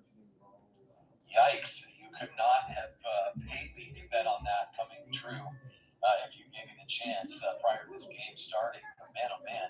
Yeah, it's a rare one. And we know, listen, we always say this when we bring up plus-minus. It's not necessarily representative. It's just of a player's overall contribution or impact on the game. But that's a tough one. You would expect a different number there. Maybe I'd give him maybe a -1 or 2 at max, but a 4. That means he's been out there almost every single time the Flames put the puck in the net. Yeah, it's definitely a surprise, and we'll see right now with the Flames if they get an opportunity to do something here on the power play. They haven't had a ton of chances to do so with the man advantage. Again, this will be their third. 5 on the other side for the Colorado Avalanche. Again, a power play goal here for the Colorado Avalanche. They've certainly had their chances. It'll be just another one here for the Flames. This comes at an opportune time, honestly, because we talked about it in the third period, in the first 10 minutes, as we've said, how important that's going to be right now. The Flames have been stopping any opportunities because of these shot blocks. Nazem Kadri. Near the right side, Huberdeau sends it across. That was a dangerous-looking pass. That could have been good. Kadri holds it in, though. Off the Karen. Huberdeau. Back to Kadri near the right side. Kadri right in the middle. Huberdeau tries to jam it. And this one will go all the way back down the ice. But a good-looking effort there for the Flames so far. Maybe they can try to take a couple of game plans from the Avalanche from what they've shown on their power play with the puck possession, because that looked pretty good. Elias Lindholm. He gets stick lifted. This is near the right side boards. Johnson trying to locate it. Right near the high slot. Here's a shot. Prosvetov gets a piece of the glove. Huberdeau holds it in. In the high slot now, Hanifin. As this goes down to the right side boards. Kadri. Nice extra effort to keep it alive. Here's a touch pass from Huberdeau and Kadri. Hanifin just gets at the blue line side and keeps it safe. Hanifin now will recollect off the back pass from MacKenzie Weegar. Sends this here for Yegor Sharangovich now. Sharangovich finds it. Backhanded entry. Series of stick handles. And now Sharangovich from Huberdeau. Huberdeau trying to find it near the right side wall. And now Hanifin has to pick it back up. Probably see some changes here as Hanifin will spin and turn. 40 seconds left to go on Calgary's power play. Hanifin's still with it. Gain the red line and fire it in. Colorado down 5-3. They got to kill this penalty as this is picked up off the forehand and cleared down for Jared Bednar's squad. Dan Vladar will slow it down. Be an opportunity for MacKenzie Weegar to go left to right. Again, They're in the road whites with the Reds on top. The Calgary Flames are drawing a 5-3 lead against the Cerulean Maroon. The Colorado Avalanche of Ball Arena. Backlund all the way around the cage. MacKenzie Weegar will find it, settle it down off of a glove hand. This gets chipped out of the air. Trying to get located for Connor Zary. Got to be careful of a break here. Miles Wood stays on side. It's 3-on-2. Slow down, shoot, look for the traffic. Bednar makes the save. That was a short-handed opportunity, but we go back to 5-on-5 as this is recollected for Zary. Zary goes between his legs. You try to get around Bowen Byram, and this is recollected now for the Avs in full flight. It's an opportunity for O'Connor trying to drive the lane. He gets canceled off. Mikko Rantanen will shovel himself out of the air. It's a little bit too wide for Nathan MacKinnon. We'll get it down. Good stick lift. Here's an opportunity for Greer. And this one is a good save off the right pad of Prosvetov. Good work there off the stick lift from AJ. This is funneled at the net. Blocked. And now Calgary will play the carom. Send this back around the right side. They got puck possession again. Pick this up for Lindholm. He rides the blue line off the drop pass. Calgary shoots it right at Prosvetov. A gigantic rebound. And now Nathan MacKinnon, 1-on-2. He might turn on the jet, spin and turn near the right side. What a drop pass. Now Nichushkin trying to find it in between his legs. And recollected off the stick reach. Every time Nathan MacKinnon touches the puck, I got to be a little bit more alert. 10:15 left to go in the third, as it's an opportunity to slow it down for Johnson. Jonathan Drouin will send it across as it's Josh Manson and off the window. Colorado gains the entry here for Rasmus Andersson. Tomas Tatar gets knocked away from him. Johnson can keep it alive, but this is pinned near the left side boards. Johnson trying to relocate against Mangiapane. This doesn't find his stick. Duran, he's in tight near the left side dot. This will go D-to-D now. Fired at the net. Big rebound. This one gets blocked by the Flames again. 5 different goal scorers tonight with a point. 10 players with a point on that side for the Flames. My goodness. Half spin by Josh Manson in his own end. As this one gets sent in. Tomas Tatar will go ahead and give chase away from Yegor Sharangovich. Nice pin by Backlund. Huberdeau falls down, tries to keep it alive. Backlund's got it now. The captaincy for the Calgary Flames. The newly minted one at that. He's been one of the leaders in plus-minus as well. Does a little bit of everything. Jonathan Huberdeau near the right side. Touch pass opportunity from Backlund. It was a good idea, but it's turned over. Cale Makar. He's got it near the right side wing. Off his backhand, trying to work forehand. Spins around. And this pass in the middle of the slot gets picked off. It's off the window here for the Flames. Time is going to start to work against the Colorado Avalanche soon. Here's a pass right in the middle of the slot, and this one's a little bit too far for O'Connor as Colorado finishes a hit. Rasmus Andersson, here's a bad turnover. Wood's got it. He shoots near the left side post, and a good save by Vladar. Any rebound attempt was blocked off the Flames. Here's the slapper. This one gets pinballed, and they score. Ross Colton. It's a 1-goal game now. Well, John, first of all, excellent job on a really long series of just unbroken hockey right there. No whistles, nothing happening in terms of stoppages. You had to get on a run, and you know what? The Avalanche, they got on a bit of a run, but ultimately it comes down to a lucky bounce right there. That's a big shot from outside, deflects off a body. Bednar was in perfect position, but the puck bounces right to one of the Avs through the feet of Connor Zary, and this is now a 1-goal game. My goodness, what a contest we have had. All of a sudden, the pressure is back on. Flames got to try to score one more because you know the Avalanche are coming. Yeah, who knows what we're going to see next right now, but I'm right there with Cooper on that side. 8:40 left to go in the third. Hold all tickets, hold on to your hats right now. We're going to have a hell of a finish here. 5-4, and I'm definitely going to mark this as instant classic when this gets uploaded yet again, because I just have to. 8th of the season at the 11:20 marker from Ross Holden from Manson and Byron. Flames are offsides. Yeah, John, we're going to hit the break here with 8:29 to go in the third. Again, 5-4. Flames still hold that lead, but now it is a 1-goal lead. You know what? This has been a very evenly contested third period, if you ask me. Flames looked decent, I would say, in the first portion of the man advantage that they had, and then Colorado was able to clear the puck a little more regularly. Flames sort of held to a score on that power play. Ultimately, they were turned away. The power play has not been a strength for Calgary this season. In fact, it's been a little bit of a weak spot for them, and that is shown here. However, they look pretty good at even strength. But the Colorado Avalanche, this is what they can do. They are just able to drive the zone, find the puck, put the puck at least toward the net. And I feel so badly for Bednar. He technically has 4 goals against here in this game, John, but really none of them have been his fault by any stretch. No, I'd be hard pressed, Cooper, to imagine he honestly could have saved any of those on that side. I know the question was asked. We talked about it on the YouTube side a little bit in the second intermission about how the Avalanche could fix themselves. Again, Jared Bednar is wondering the same thing. Okay, you got another 4 goals, maybe you get a fifth and you tie this thing, but at some point with the elite defensive potential and some of these elite forwards that the Avalanche have, Cooper, they want to start locking it down, lock and key, don't they? Yeah, absolutely. Absolutely. And you know what? You have to say, the Flames, with a lot of questions about what their future holds, Dan Bednar has looked really, really good tonight and deserves a ton of credit, even though the scoreline is 5-4. John, if we get it, that 10th goal, and we say this a lot in tight games, but this next goal is going to be so massive because it's either going to be the Flames recapturing that 2-goal lead or we're going to have ourselves a tie hockey game, sir. Yeah, and I would shudder to think, although we have seen the Flames have some heroics in OT this year, I still worry because your third, the overtime line can be Cale, Makar, Nathan MacKinnon, and Mikko Rantanen. You just don't want that. No, you don't. Not if you're a Flames fan. But here we go again. Puck has been dropped. Avalanche win this face-off at 8:20 to go in the third. Let's see what happens. So they were just showing the fisticuffs on Sportsnet. This has been an incredible contest, and it's amazing. Every time we get a chance to watch between Calgary and Colorado, or Colorado in general, I just can't take my eyes off the screen. As this is picked up off the cross pass, it's a little bit lazy there for Coleman, but he's there to it. He'll just turn and fire. He's been excellent in this game. Backlund now chips it in deep. It's Jonathan Huberdeau. This bounces in off his skate blades. It's turnover right in front. Set back up Backlund. And a good save there for Prosvetov off the left pad. As reflected now near the right side down. It's MacKenzie Weegar.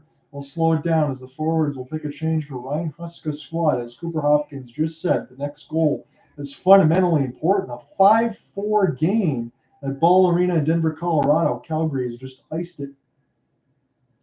Yeah, a bit of a surprising result there. I thought that there was a deflection near the players' benches that would have resulted in that icing being canceled, but apparently missed the stick. So face-off comes to Bedar's left, I believe. We'll see if the Flames come in a D-zone draw here. The amount of the block shots that we've seen from the Calgary Flames has been nothing short of heroic, and yet they're only up by 1. It's the 5th time this season with 5+ goals. Season high was 7, so the Flames, again, find away Flames. That's been very apropos here. Can they do it? This is a face-off win here for the Avs. Tomas Tatar, as this one gets blocked, MacKenzie Weegar tries to funnel it ahead, but it'll fall back to Rasmus. And now this will bounce off Devon Toews. It's a 1-on-1 the other way. Now contested into the neutral zone. Picked up here for Jonathan Drouin. Then as Colorado finds the entry for Ryan Johansson. Played it off the backhand now. Nazem Kadri's there. Kind of wonder how he's feeling. The former Stanley Cup champion for the Colorado Avalanche played very well in his couple seasons with Colorado. He's played very well in this game. 7:05 thereabouts left to go in the third. It's a 5-4 game. Here's a fire from Toews. This one goes intentionally high. Sharangovich can't locate it. Colorado's got possession now. Near the left side red line. They'll spin and turn. Get this from Devon Toews. Now Cale Makar and Bowen Byram. Bowen Byram is back out there. It's Nathan MacKinnon. Nathan MacKinnon spins. Still got it. Stutter step near the right circle. His pass can't be held in. Cale will have to set it back up here. And he'll fire it across the defensive zone partner up the tic-tac for Bowen Byram. Bowen Byram now to the left side red line. Gain the entry. Off his backhand. He'll drop it. Cale Makar, stutter step, fires, scores! We are tied. What a goal! Oh, yes. We felt it coming, my friend. We felt it coming, and I think the Flames did too. They've looked a little shakier since that slightly lucky bounce for the Avs that made it 5-4, and the Avalanche have particularly looked good skating here in this third period. Even the likes of Josh Manson have really danced around their defenders. And they just danced into the zone right there, took it in above the circles. The shot comes in, then bounces off of Bedar's right pad, I believe, and it is finished by Rantanen down low. So the Flames, the Avs working very hard, and Rantanen getting off that Gilbert check. And there was another spin. I'm not sure if Bednar requested that specifically, but we we've seen the Avs spinning away from their checks quite a bit in this period. And with just 6:20 to go, my friend, it is now a tie game at 5-5. I understand how hard it is to guard Cale Makar off a one-on-one, but he drove the lane and bought himself some space as this shot gets canceled from Sharangovich from Prosvetov as Calgary looked for an immediate answer. Yeah, they almost had it too. Prosvetov actually looked behind him right there. He had to close the 5-hole, and he got it closed just in time. Great snapshot from between the circles right there. That's big number 50. It's really in maroon. Looks behind him. Luckily for Avs fans, it was underneath his pads. And again, you talk about the momentum swings here for the Calgary Flames and now the Colorado Avalanche as they get two in this third period. Prosvetov, he was down a couple by the time he entered this on this side. Now he's in line to possibly get a win as Mikko Rantanen gets his 13th. Colorado pressing. There's a chance for Nathan MacKinnon. He's already back out there, trying to go ahead near the left side of wall. So try to find this puck again. Connor Zary back out there as well. That first line trying to make something happen, at least keep it maintained as Nathan MacKinnon stutter steps. It's an opportunity. MacKinnon fires. A good bounce here for Colorado. Now they're very dangerous. They could take the lead right now. Devon Toews, Nathan MacKinnon slows up to the right side dot. What a cross pass to MacKinnon. Rantanen couldn't get a stick on it. MacKinnon in the high slot. It's blocked by Nichushkin trying to relocate. 5:30 left to go in the third. All of a sudden, this game is tied at 5, and it's a nail biter. This is gloved down by the Avalanche. Devon Toews in across the red. Will flip it in. Colorado would be happy to get a point here, but they definitely want to the way that they've played. They would definitely deserve it. Same thing for Colorado as well. It's for the taking right now. 5:10 left to go in this third. Tied at 5. We're Ball Arena. John Hunter with you with Cooper Hopkins, 31 shots to 29 in favor of the Avs. They've just tied it with 2 third-period goals. Manson will watch this one going to the bench, and it's going to get a stoppage with 5:02 left. Yeah, we did get timeout, John, with just over 5 minutes to go. And you brought up something that I was about to address as well. We've been on the same wavelength tonight. You just made reference to the Avs being potentially pleased with just getting a point out of this thing. And I think they would be after having been down. But you know what? They have played well enough to get to. I have to say, on the other side, my friend, I think if the Flames were to only come away with a point in this game, that would feel like an outright loss to me. The way that they have driven and found the net up to this point, they have done enough as well, and I think that they feel, I would imagine, that they have earned the 2 points here, but the Avs have had something to say about that. If the Flames were to come away with an OTL or an outright L, my goodness, that would be quite a disaster, and it could really shape, with a tough stretch of games coming up, as you pointed out earlier, it could really shape the way things go moving forward. Yeah, I think at least, Cooper, I know this is the obvious statement of the century. You got to avoid that outright L because you got Vegas tomorrow. Yeah, and it's not just Vegas, but it is Vegas in a matter of hours, really, if Yeah. we're being honest. And that is no small task to go back-to-back in Colorado and then in Vegas Golden Knights. So it would change the trajectory of the way this thing's going to go for the Flames if they can get the win tonight. And that means they're going to have to come back. They have already come back from having been down, and they were able to take a lead. Now this thing's tied again. We've seen a lot of swings, a lot of momentum change hands, and that graph is going to be all over the place. I'd love to see the win percentage graph. Probably just spiking, peaking up and down, left and right. But you know what? The Flames do have it. They have the talent. They can push right here. Will they be able to? Will the Avalanche allow them to in their own building? We'll find out. Ozone draw coming up right now for Calgary. Yeah, I think the win probability graph is seismic, kind of like a earthquake at this point, the way that it's been moving. But this is a monumental time now. Colorado got 2 in this third. They've tied it at 5, and now the next goal really could be the death sentence. Goes out to play Bednar. Oh my goodness! Makes the save and loses his helmet. How crazy can this game get? And the play is blown dead. And now this is now a classic for us. John, it's every time we do a game, it's an instant classic. I mean, these are things that we were going to remember and talk about for a long time. Bednar has to come out a puck dying with the ice not as clean as it would be at the beginning of a period. That puck's dying on the way to the crease. Bednar has to step out. Weegar was beaten right there. Bednar takes out. He gets back. Bednar makes a save. Then his mask falls off with the puck in the trapezoid. And Bednar now trying to repair his own goalie helmet. John, this is a wild, wild contest. We are tied. We might have overtime.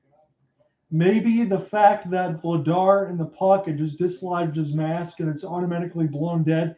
Maybe that's a break for the Flames right there, Cooper. Yeah, it could be. I mean, the Avalanche really are pushing right here. I think they smell blood in the water. Less than 5 minutes now. They were the Flames and the Avalanche were tied recently in the shot clock, but it's now 33-29 on shots. Avalanche starting to take this game a little bit. Flames in some danger. Now, this game was absolutely bananas. This is a face-off win for the Flames. Again, they've done a good job in the defensive end to be able to take care of that. Last one wins it. And now this will be sent back down. Now's the time right now if you want to avoid any sort of overtime situation. Oh, here's a breakaway. What a pass! And what a ridiculous goal! Nathan MacKinnon! Who else, John? Who else? And my feed is actually a couple of seconds ahead of you. I had to do what you've done for me many times and keep my mouth shut as I watched this lead slip away from the Calgary Flames. What a beautiful pass right there. MacKinnon gets that thing deflected right to him, and he is not going to miss from there. All alone, uncontested, snaps a shot over the right pad and below the blocker. That is Nathan MacKinnon with that right-handed shot at his very, very best. Dan Bednar has looked good tonight, but beaten cleanly on that one. Goal number 11 makes it 6-5 Colorado. The Flames have just over 4 minutes if they want to get back in this thing. They don't look like they have it right now. The Avalanche taking over. 3 straight goals for the Avalanche, and they better show it on the Sportsnet side who got the primary assist near the right boards.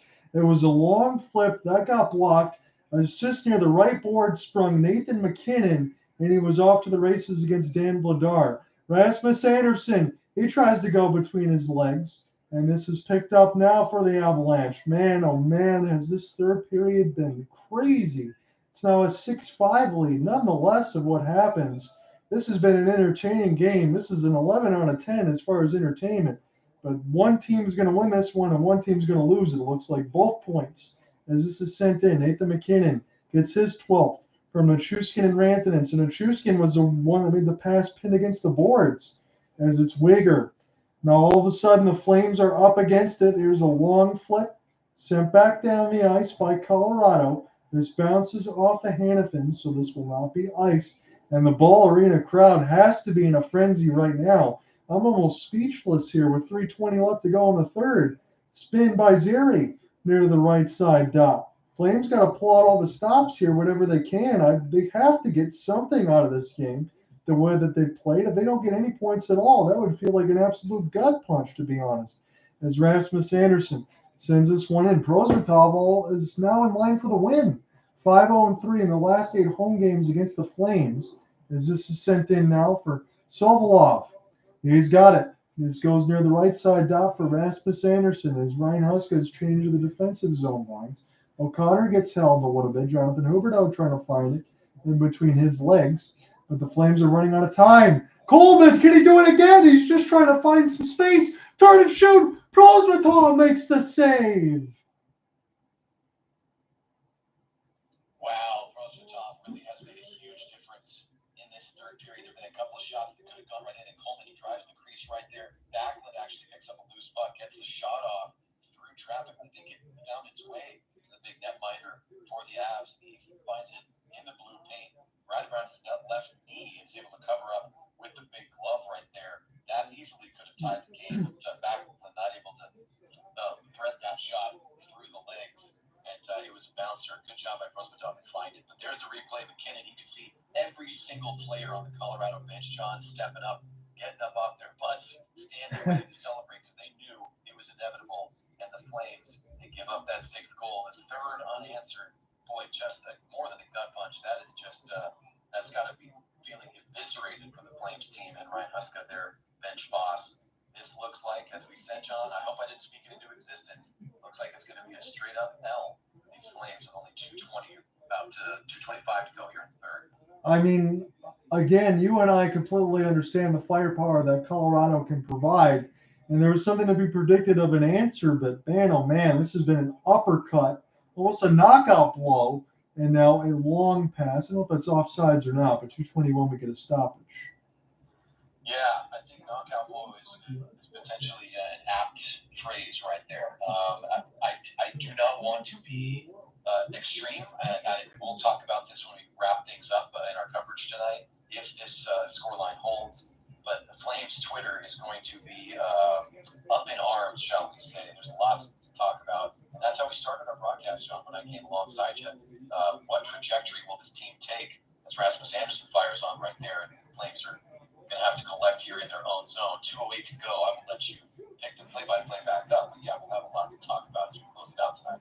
Yes, we will, because I think even no matter what happens, it's going to be hard to look in the hourglass and look at an L and say good things. But man, Calgary did a lot of good things tonight, but just that counterattack from the Avalanche and what they've shown you in that third, you had to know it's got to be a little bit of a Katie bar the door type of thing here, because Colorado was going to be able to try to jam this thing right down your throat. They scored 3 goals. You have to expect the pushback as this is picked up now by the Flames. In the defensive end, the net is empty. Vladar is out, but this puck is not very confident right now. Prosvetov will slow it down. He's in line for the win. He hasn't given up anything as this goes just wide, and they're going to say Rasmus beats out the hybrid icing, but that was close. That was very close. He stuck his stick out, I think, almost like he was an Olympic sprinter trying to get across the line first, and they'll give it to him by a few inches. So good extra effort by number 4, the top pairing defenseman for the Flames, Rasmus Andersson. But an empty net here, 1:29 to go. Prosvetov looks like he's fixing his right pad. He's actually taking his pad off. Not sure what's going on, but this is actually potentially good for the Flames as they get to rest a little bit and maybe strategize here. I know it's easy to say in hindsight, the game's not over, but when it was getting a little bit closer there as the Avalanche were getting within 1, would you have liked to see a timeout there from Ryan Huska? Yeah, potentially. I mean, I'm not sure in the moment if it was completely necessary, but I think now, as we look back, hindsight, of course, 2020, as the saying goes. Almost like in basketball, right, John? Sometimes you just have to stop the run of play. You got to stop the flow. When you're putting up bricks and the other team is continually getting into the lane and just making it look easier, turbo-rated threes down on you. You got to call a timeout. You just got to call a timeout and regroup. That certainly could have been a choice for Huska. He decided not to take it. But this is a de facto timeout here, as it looks like Prosvetov now set again. Flames take this offensive draw. So Prosvetov, a little bit of his own repairs on the side of the pads, kind of what he's thinking right now. He's 90 seconds away thereabouts of getting a win when he was down 2 entering this game. Bouncing off the window now. Prosvetov trying to keep lock and key here for the Avalanche. They can steal a win as this is recollected. Huberdeau now has it. Cross pass right in the middle. Rasmus Andersson got to find it. This is in a high slot. Shot gets blocked. Down everywhere right now, trying to locate it. Flames desperate to find it. Kadri settles it down. Series of touch passes as there's a twig there. As this is near the right side dot. Kadri just keeps playing keep away. Shovel pass. Hanifin sets it up. Flames not shooting this thing. This will be shoveled down the ice just wide, and it'll be an icing. Yeah, John, guess what? Flames got to shoot. You got to shoot there. A couple of chances. Listen, I know you're looking for a lane. I know you're looking for a pass. These are the best of the best. These are the professionals. I know you want that clean look. I know you want to find a teammate for a deflection or a 1T. You got to let that puck go. And now 45.9 seconds. So maybe that's part of the equation as well. I certainly am not the expert when it comes to coaching hockey, but you love to see that the Flames try to get the puck further down low, closer to blue paint. And speaking of timeouts, we have one now with about 46 seconds to go. And this is some crucial strategizing for the visitors. They have less than a minute here, John, to just try to claw back into this thing after having been up and letting 3 goals in a row in to their opponent, the Colorado Avalanche, who looked great in this third period.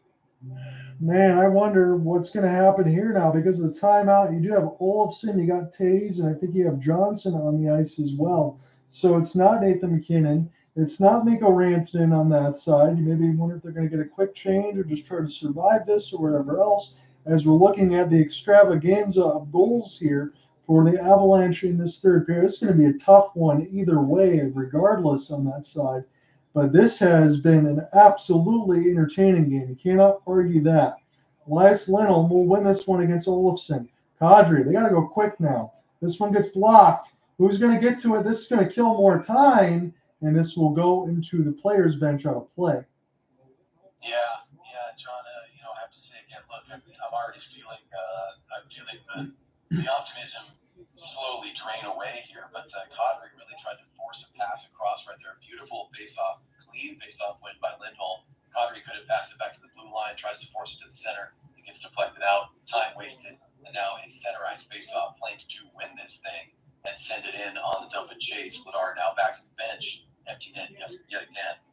So this is what we talked about. Now that's going to get Nathan MacKinnon back out on the ice alongside Nichushkin. So they got their top line to try to close this out. This pinball is out in front of the net, but the Flames aren't there. And this is picked up now. Time is running out. This is pinball near the left side wall. Flames desperate. Have an extra pass. Little slap shot. Rasmus Andersson, big save. Kadri gets taken down. This is flipped all the way down the ice. This will be icing again, but the Flames have less than 10 seconds remaining. John, they had their chance, and boy, it is yet another blown stick right there. Rasmus Andersson did actually get the blade to the puck, put it on net. If he gets a full shot on that, I think it's a different story, but the Flames have a rebound attempt. Good put it away. They do get the ozone draw. 9.7 left in the third. It's last gas time for the Flames. Picked up now, cleared. Down for Colorado. This is too far. Race for the puck. It's not going to matter. 6-5. Colorado comes back, and they upset the Flames. Yeah, John, that's it right there. And the Flames make a hasty exit. They head to the room, and boy, who is jazzed up the most? Prosvetov and his teammates are celebrating with him. That is, boy, you name it. We've said a lot of things. It's what is that for the Flames? It's a gut punch. It is evisceration. It is deflation. It is, my friend, potentially a season-changing, dare I get dramatic and say, franchise-changing loss. Tomorrow they will face the Vegas Golden Knights, but tonight is all that matters right now. And I cannot wait to see what the fan base has to say about this game that should have been a win for Calgary when they were up 5-3 going into start the third. My goodness. Cooper, we've done a lot of these broadcasts, and again, I will take the glass half full and say, I mean, that was a hell of a 2 periods there for the Calgary Flames to be able to take the lead. They showcased everything they could do. We talked about the top end portions of the line, the promotions. Zary gets points, Sharangovich gets points, Blake Coleman looks good, Nazem Kadri looked good in that game. But that third period, again, I can't escape this in my mind, not just because the Avalanche took it. They just allowed the Avalanche too much time and space, and the playmakers like Nathan MacKinnon and Cale, Makar, when they were allowed the space or made the space their own, they just showcased how good they could be, and they stole 2 points today. They really did. They really did. It's interesting because you know what? It's simultaneous. They both stole them and they earned them. Their play got them what they deserved, but you know what? The Flames, they had it in their grasp, and ultimately the grasp was not tight enough, and we see the result. The Avalanche have had some struggles recently, but the Flames have had even greater struggles, and those struggles continue. This is going to be a major, major tough pill to swallow, and Huska is going to have some questions to answer as the head coach. Vladar, who started the game so well, again, left out to dry on what was ultimately the game winner, a clean breakaway, a clean shot, a clean goal for one of the best players in the world. MacKinnon does what he does, and he gets the victory and 2 points for his team. So there really isn't any other way I can say this, but we have to state the obvious. You got Dustin Wolf starting tomorrow against the Vegas Golden Knights, likely off the back-to-back. You don't even have time to think about this game because in less than 24 hours, you're going to be playing against the defending Stanley Cup champions. If the Calgary Flames some way, somehow, can get 2 points out of that game, I think that will reverse all the stuff you might see tonight. But man, oh man, it's just, I don't even know what to say. I went from thinking the first 4 minutes, say, wow, that was a heck of a lot of shot blocks. What a gutsy effort. No Chris Tanev and this and that. But you had to know there was a press coming from the Avalanche. I just would have liked to seen a little bit better response there for the Flames in the final 20. Yeah, absolutely. And the Avalanche ultimately gave us a glimpse into what they were going to do late in the game, Yes. early in the game. They showed us. They showed us late in that first period ultimately what would be the story of this contest. And that was them taking control when they absolutely had to. They made clutch plays. I mean, that is some professional stuff right there. And the Flames played really wonderfully as well, but just did not maintain consistency. And we even said it. We said it in the second intermission. They would need at least one more, and boy, did that turn out to be true in terms of goal scoring. One more would have at least sent the game to overtime, but ultimately they needed 2 more, and we were already into double digits in goal scoring overall. So if that's not enough to get the job done, and to the Flames' credit, usually when you score 5 goals, I mean, most of the time you're going to win that game. Was not the case tonight. The Avalanche came to play, and they believed the whole way, and it showed. They get the 6-5 win. So we'll see what happens as the weeks continue to go along, closer to the Christmas break and all that. Cooper, I appreciate you joining me on this broadcast. Maybe we'll get a chance to get one more in before the Christmas side of it. I know my Saturdays will be done for the rest of December with the Waterford Sharks, but we'll check in with the Flames again. We'll check in with these broadcasts, and if the Red Wings can stay afloat and continue to get healthy, maybe we'll catch one of those games. Yeah, absolutely. I certainly owe you. You've always, since it's the holiday season, you've given me a gift over now multiple years of being so willing to cover the Calgary Flames, and it's a pleasure no matter who we're covering, but it's always great to be able to watch a team I grew up with. Tough one to swallow tonight, but you know what? It was still a great contest, and we have been very fortunate in getting really great games that are very memorable and exciting, and credit to you. Thanks for picking me up. The back's feeling a little bit better. It was a nice distraction to be able to, watch 11 goals hit the back of the net in the NHL game tonight and hear your fantastic goal calls. So thanks for always bringing the skill and the passion as you always do, and we will absolutely talk again. I think we'll get one more in before the calendar turns over to 2024. Sounds good, my friend. You take care, okay? Likewise, pal. I'll check in with you soon, and thanks again. Have a great night. You too. All right.